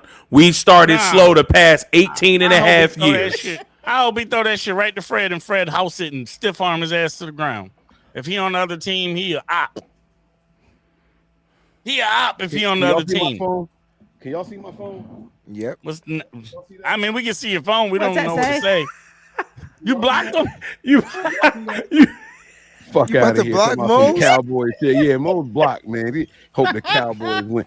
All right, Bam Bam, thank you for changing the subject, man. Bill Polian said Lamar Jackson needs to play wide receiver or running back. All after winning a Heisman, being a Heisman finalist, throwing for over 3,500 yards and back-to-back at Louisville. I don't ignore racial undertone. Talk your shit, Bam Bam. It's the same Talk thing your with shit, Trey Bam Bam. Lance in college, right? In order for him to get that Division I scholarship, they wanted to make him play linebacker. They were going to convert him from playing quarterback to linebacker. And he was like, nah. Why you think he ended up at a Division II school? He did turn down Division I-A scholarships. He sure enough did, but not to play quarterback. Thanks. So, again, call it what you want. Philip! I'm sorry, my bad. I was on got a it. different window. Philip says here, don't forget a lot of Confederates. Oh, shit. I don't want to read this one. No, you already started. God damn it. I got to start pre-reading. Don't forget a lot of Confederates headed to Southern California after they lost the war. You know what I know explains a about? lot. You know what I know about Southern California? It never rains? It never That's it. rains in Southern Southern California. California. And they tell me, that's what they tell me, but I heard it's been raining lately. But listen, I'm not even They got a touching. Did we move hurricane. on? Just to move on. Hurricane. I just want to let y'all know this. North Dakota is a Division I school. I just want to let y'all know. Double A or something. Like, Yeah. But It's not the stop same. calling them a D2 school. Or a They're not. D3 school. Right. God, I that's didn't- so annoying. Like they never said this shit when Carson Wentz came out of there. Nobody said this shit. It's Nobody. it's Division I. I think it's Double A, and it's an not FCS. Yeah, they're in a different Yes, FCS. Yes, it's FCS. FCS, But like, conference. but we have to stop saying it's a D2 school. My bad. It's I different. apologize. I didn't know I said that. All right. Pardon my wave says, I respect the panel very much. Not just honest, but give you their real spill. Yo, Mike, you gonna check him on his spelling, or you good? No fair. No. You want me to say spiel? You want me to say spiel? No. No, So Mike no, don't even know spill is English. right. See, all right, cool. We got Real it. spill is right. It's not spiel. Yeah. So what Nothing. Now, Gerald. Yeah, Roden. you missed it.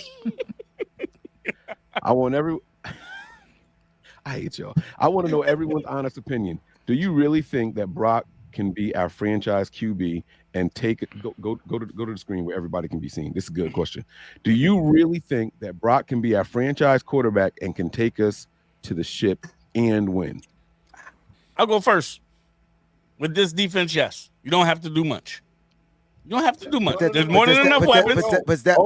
There's more than enough weapons. But does that make him a franchise quarterback? The whole purpose of being a franchise quarterback is you got to get your team and you got to do much, period. So take it, both combined remains to be seen. I think we can win the ship this year, though. I think we could win the ship, but does that make him a franchise quarterback? No, it don't make him a franchise QB, and that may take some showing. You know what I mean? You have to do it for a couple seasons for us to lock that in. No, well, shit. I mean, Y'all I would just gonna think throw you the gotta franchise tag on anybody. I would think you gotta have more than 6 games played before a team walk away from you. But apparently, that ain't how the Niners do it. I get that too, right? I get that, but we're just talking about Brock right now, right? I think that Brock has that potential. Yes. You think Brock Purdy has the potential to be a franchise quarterback? Can we define franchise quarterback real quick?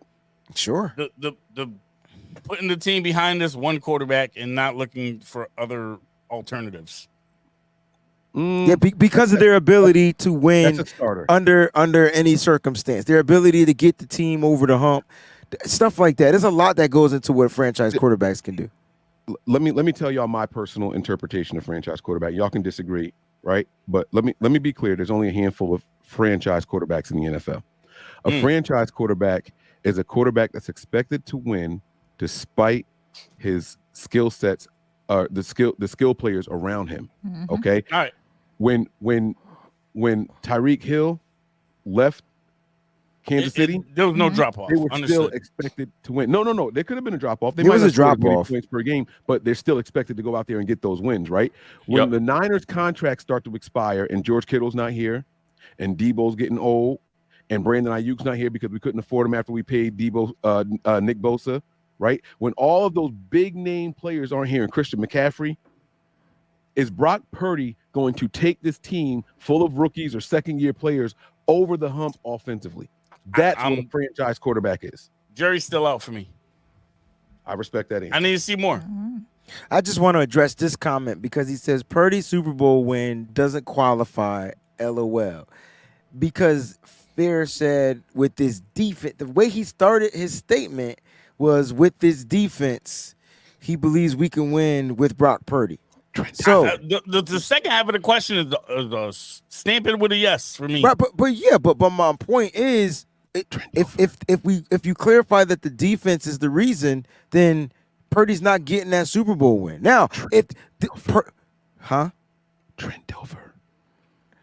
That's a game. Yeah, don't nobody remember him, and the only reason why they remember that he won is because of that Ravens defense, and that's okay because he got a Super Bowl ring. Now, right. I do believe, but he's Brock not a Purdy's better franchise than quarterback. Trent Dilfer. No, that's my point. Right. I do believe that Brock Understood. Purdy is better than Trent Dilfer. He's way I'm better just than saying. Trent. I felt like Brock had a franchise quarterback game that Peachy and I attended in Las Vegas because I felt like the defense was gas, trash, you name it. And I felt like Brock made plays that franchise quarterbacks have to do. So is the potential there to be that? That's what I said. Yes. Absolutely. And that's why I said I respect Fair's response when I gave my definition. He said it remains to be seen because you got to do that consistently now. That's what a franchise. Well, I was going to try to say that, but yeah, that's I'm it. sorry, That's where I was getting to. Go ahead. You can read this one. See, I pre-read this time. Of course I can because you tired of reading Sean's comments. John's nickname among GMs. I'm not reading this one. Oh no, John's no, Breezy. This is your comment. If any comment is a Breezy comment, it's this one. Don't try to shy away from it. I would never say anything like this. What's his name? What's John's nickname? Bend over. It's funny because I knew what he was going to say and it was still funny. That's crazy. I'm done, Sean yo. for president, bro. How many more we got? Man. God dang. This last All right, one. This is it. To God All be the right. glory because I'm tired. Me Sid too. Brown says, and I quote, Kyle and John chose win now over developing Trey. This is the That realest. sentence by itself. This is the realest quote ever. Yeah, this is it. That sentence by itself. It's factual. It's not emotional. Right. This sentence is incredible. Mm-hmm. I hope they win that bet. If they don't, both should be fired. Miss me with Purdy can win with the rebuilding squad. Cap cometh. Fam. Somebody ring a bell, play an alarm. That's my blood right there. Ding, ding, Bro, ding, ding, ding. what? Thank you, That's Sid, my for blood this right comment. there. That answered the franchise quarterback question. That answers why That's right. Trey is getting the treatment that he's getting right now. Yes. Like this right here summed up the whole thing. He just answered 3 years of football for us. Right here. They drafted a guy and didn't want to develop him. But it doesn't answer anything. It doesn't answer the question. Like, you still drafted him. So, like, you were already in win now mode. With Jimmy Garoppolo, you were in win now mode. The team was built. So, like, they just made a mistake and just own that you made the mistake. Yo, it's okay to say, I'm wrong, I'm sorry, and keep it moving, bro. It's okay. Not It's when you're okay. narcissistic. Bro, it's okay. It's even narcissistic. I'm probably narcissistic, but when I'm wrong and I feel it, when I know I'm wrong or I feel like I could be wrong, I go to the person, I think about what I said and how I said it, and I give them an apology because I probably was. But that's my point. We're never going to get that from John. They don't in that business. That's already been proven time and time again. They don't. But you know why they don't have to apologize yet? This is gonna sound like a cop out, because if they go out and win, then they were right. This is Winning a cures all. result-based business. This is a result-based Winning business. cures all. And they only got to get one to be right. They only got to That's get it. one. They only got to get one. Was Sean McVay and the Rams right to trade away all those first-round draft picks for that Super Bowl? Yep, because they got it. Because they got it. Because they got it. And Rams fans will still tell you to today, we There's won some probably in the chat right now. We There's won some one. in the chat. That's it. Jalen Ramsey gone. We don't know if Cooper Kupp going to come back healthy. Aaron was ours, Donald is bro. on the decline. That They don't was- have no offensive line. Yeah, that one makes Matthew me sick. I ain't Stafford gonna lie. also on the decline. But guess what? We got one a couple years ago. That's right. And we That's beat the y'all one. to get there. Yeah, they did. Yo, that one make me sick because that was ours. That was It ours. was. They took that one from us. That's, It was. I give them their props when they say that. Because they did. I just want to know from Mr. Josiah, how does Trey step up if he's not giving practice ain't it. That ain't it. You could practice, you could be the best practice player out there and not be granted the opportunity until something happens. So how does Trey step up if he's not given the opportunity to show what he can do? Don't give me the preseason game. All that shit's bullshit anyway. It's all vanilla defense. Mm-hmm. I got the next super chat. I see it. So just explain to me, Mr. Josiah. You don't even got to give a super chat, fam. I want to know, how does he step up if he's not given the opportunity? Because clearly he's practicing better. He's practicing well. He looks good in practice, but that ain't enough. Mm-hmm. So how does he step up? Can I ask a question? Sure. Is it possible? Is it possible that Kyle really did see something during those joint practices that made him realize Trey wasn't the guy? Honestly, I'm not During the joint practices against the Raiders? He said 10 days ago, right? He said 10 days ago. He did. I'm sincerely asking. But how can you evaluate him properly when the offensive line was terrible in practice? So what happened during the game was just a culmination of what the precursor was, because in practice it was bad. They whooped our ass up front. They were the more aggressive team. They dog walked us every day in them joint practices. So how can you properly evaluate that?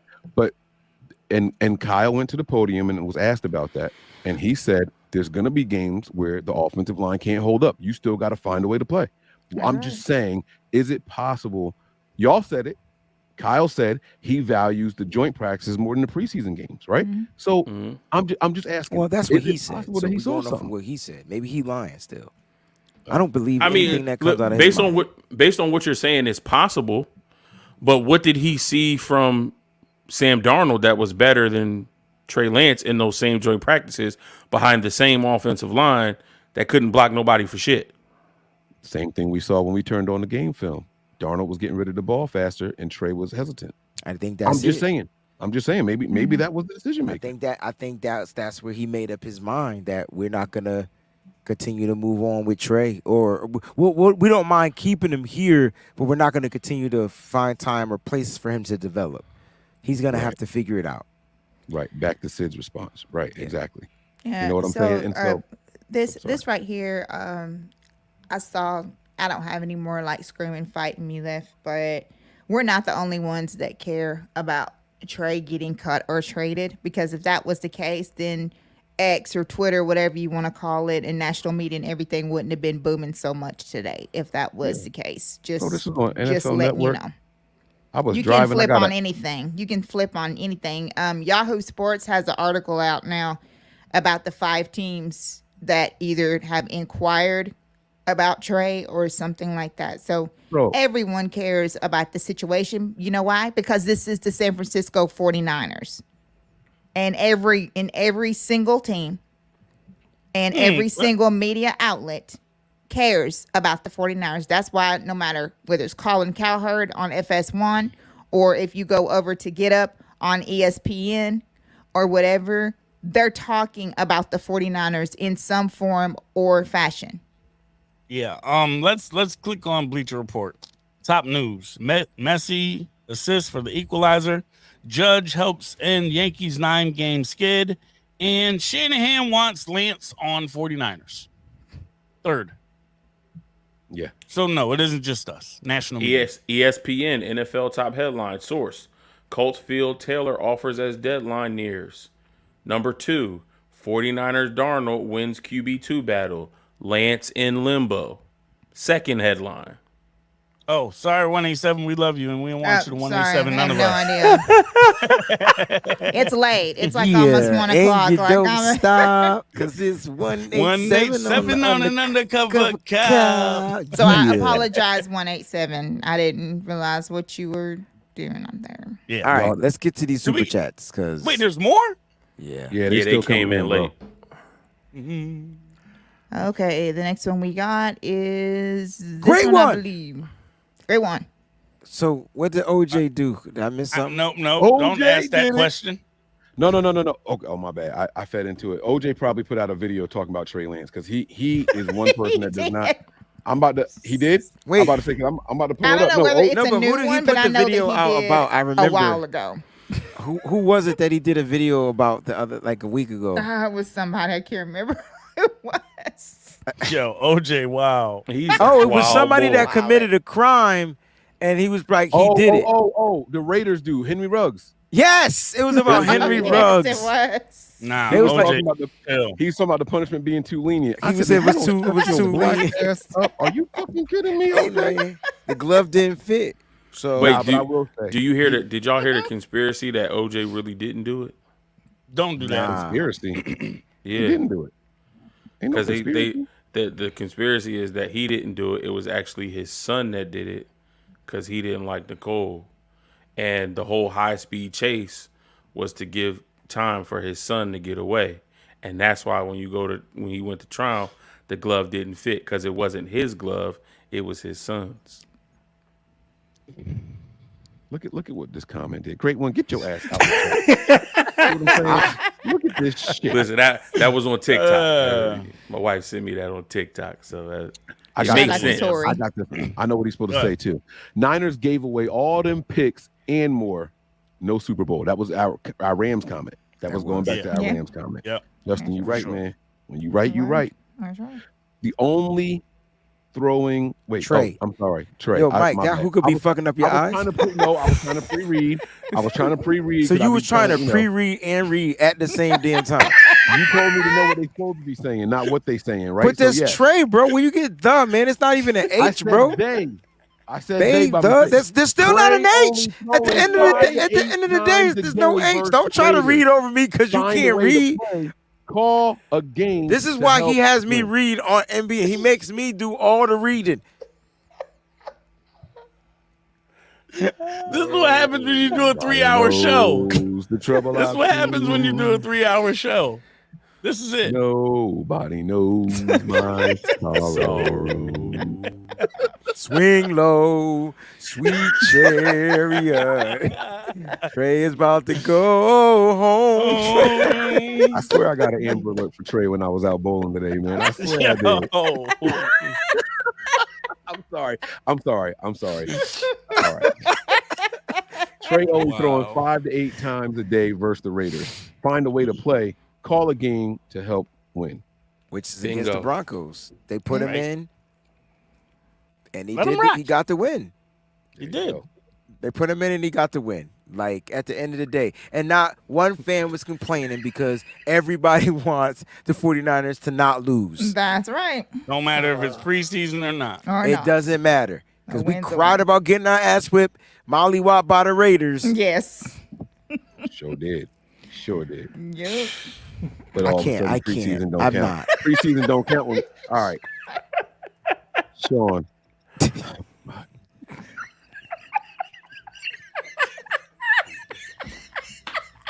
Go ahead, Breezy. This you. Hey, I know this ain't mine. I read the last one. This ain't.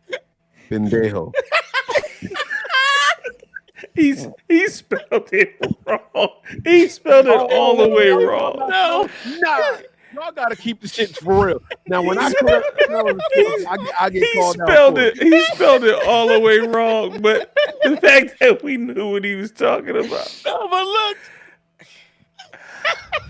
It ain't an H at the beginning of the day either. Sean for president, yo. Nah, I need a translation. What this one mean? I'm stupid. It's the hookah and the wine. I don't know what's it. What is it? It ain't an H at the beginning. What? See? All y'all stumped. Don't try to act like it's just the hookah. What the fuck y'all smoking over there? Now. See that? You read that one with no problem, right? No, fair. Bring your I read it. Just because I read it didn't mean I understood the shit. I have zero problems reading. You have problems reading because you're trying to understand the reading when you read it. Interpret. I didn't ask you that. I just said You're read. trying to pre-read and read at the same time. Talk about where the Google Translator at? I typed this in there and it said question marks. No, let's get to this one, man. I can't. CJ, much love to y'all for keeping it real. Love it. And that's what this show was about, man. Like, I know everybody's like, we not, blah, blah, blah, blah. We came on here to vent because where else can you have a show with a great panel? Shout out to Zach. Shout out to my man Mike, the Nitty Gritty crew, where you could just be yourself and freaking vent for over 3 hours. We listened to y'all in the chat. Y'all gave super chats. We highlighted y'all. Like, this is the platform that you're going to want to be on every single week. You think this shit was crazy? Wait till the season starts. You haven't seen nothing yet. Don't let us lose a game. We bombing every fucking body. Facts. Just getting crazy. Y'all. Mike, before I give it to Mike's going to close us out. Mike's going to take us home. But final thoughts from the rest of the crew, man. Go ahead, Peach. I done said enough final thoughts. I'm good now. Peachy, that Mike's lemonade starting to hit her kind of hard, man. She had like 2, 3, 4, 5 of them joints. She had a whole six-pack. She had the whole 6-pack, bro. I'm not gonna lie to y'all. I was waiting for Peach's bottle to get like less bro, in it. She had, every time she turned that bitch up, it was at the same. It had more. I said, "What is she? Is she he was nursing the joint. Never ending story. She was cracking it, just over there, just throwing them back. I ain't mad at you, sis. I ain't mad at you. Let me ask y'all this question before you guys do it. And Miss Debbie, thank you. We're not gonna forget the poll. I got it. I'm ending it right now. Where else can we just yell at each other, yell at the situation, curse, and then laugh to end the night? I felt like we watched a scary movie and then we finished watching a Disney movie and we good to go to bed with no nightmares. Like, that's how I feel right now. So shout out to y'all and shout out to everybody out there in the chat. Fair Mo's final thoughts. Mike, take us home, baby. Poll question. My bad. Yeah, for those watching that know my normal background, I promise I'm not being held or held hostage anywhere. Just know that I just had to jump on real quick because I missed my family. I saw everybody up here getting crazy about this Trey situation, and I don't got work tomorrow, so it was cool to stay on until 1 at night. But yeah, I'll be back soon enough. Once my season's over, I'll be up here a little more often. Just know that. But yeah, it was great talking to y'all. I appreciate it. I wasn't expecting that. I didn't even think that. Yo, I came now off I the can't top ropes. unthink that. Nah, you look crazy, right? Yeah, man. Can you get the note? You got the note? Yeah, I was thinking about getting one saying free Trey Lance, but it ain't come out fast enough. So, yeah. Pause. It didn't come out fast enough. Now, y'all didn't give him a pause, but if I would have said that shit, it would have been breezy. Hey, you know what's crazy? You reaching for that one, bro. For him saying it didn't come out fast enough, I'm reaching. Wayne, you know why, right? You know why? Antonio Brown consistently gets cops called on him because his history. I ain't get it, but you got a track record. You got a track record. Your rap sheet long, brother. Yeah, straight up. Is that your nickname? Are you Paulzilla? No, he's saying pause. You should have said pause. No, that's a reach on that one. Man. You know, it's a reach. So if I say that it should come out the way he said, I better get a pass. You can't even say it. Can't even say it. Sound right. He said I wanted to make the freelance sign, but it didn't come out fast enough. Right. Yeah. That's not a pause. Yeah, That's Breezy not would pause say, worthy. Yeah, but I didn't. But I came too quick. All right. I'm a pause because Sid said I was reaching. Cool. All right. I'm reaching. Yeah, that's a reach. Mm-hmm. I know if I would have said that shit, y'all would have been like, you got to say pause, though, especially Mose. Go ahead, Mose. I definitely would have paused you. I ain't gonna even hold you. I wouldn't have paused you, You Breezy. would've You wouldn't have said that was a reach. Nah, yes, I would have. That's a reach. It Inconsistent didn't motherfucker. even fit the situation. Listen, man, we are where we are. It is what it is. Yes. It's unfortunate for Trey, but at the end of the day, we got a preseason game coming up on Friday, and then we got a few weeks until week 1. No matter how this shakes out, we got to get ready for the Pittsburgh Steelers, and we got to start our season off right. No, I'm not taking it back. I want Trey to dot us up whenever we play him. I'm standing on that hill. I'm going to die on that hill. Can somebody make a clip as long as of it's not that the playoffs. tape, as long as please? it's not the playoffs. Hey, Fernando, It has to be regular season. It has to be regular season. I am hurt. I'm hurt. They treat me differently. I'm hurt. I'm just hurt. happy Peachy's home because she looked like she over it and Peachy, like she not faded going to and work she in just the got to morning. bed. Nah, Peachy been about to on an hit the emotional call roller coaster out today. button. Listen, what been had on an happened emotional roller was coaster today. they tried to trade my quarterback, and I Yeah. wasn't feeling it. I can't come in today. I need a mental I health don't blame day. her. I don't need a blame her. mental health day. That's what you do, Peachy. All right, listen. Mike, you about to close us out. Mike, Friday night, it's going to be late. I say we do it again together. This has been one of the best cross platforms we've ever had.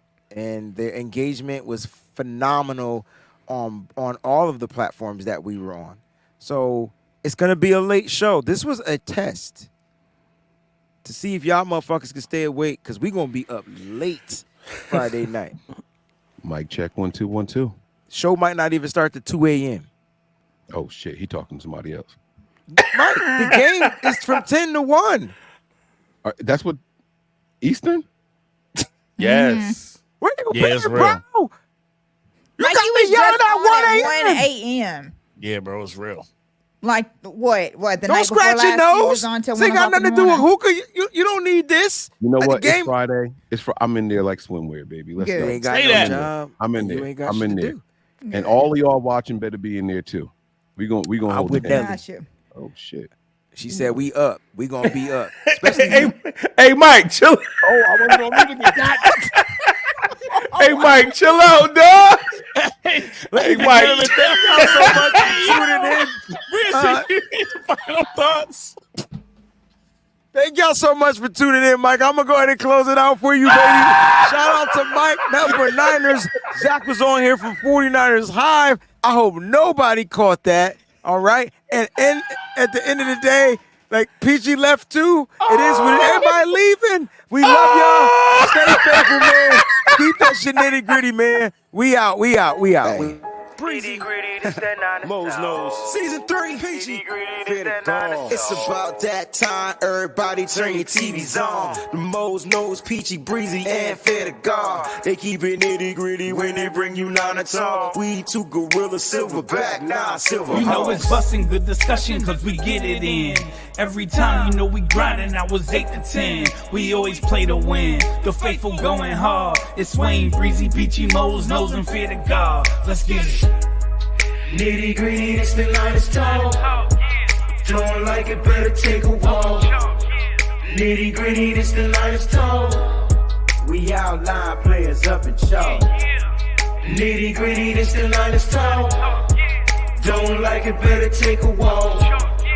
Nitty gritty, it's the Niners Talk. Niners Talk. Nitty gritty, it's the Niners Talk.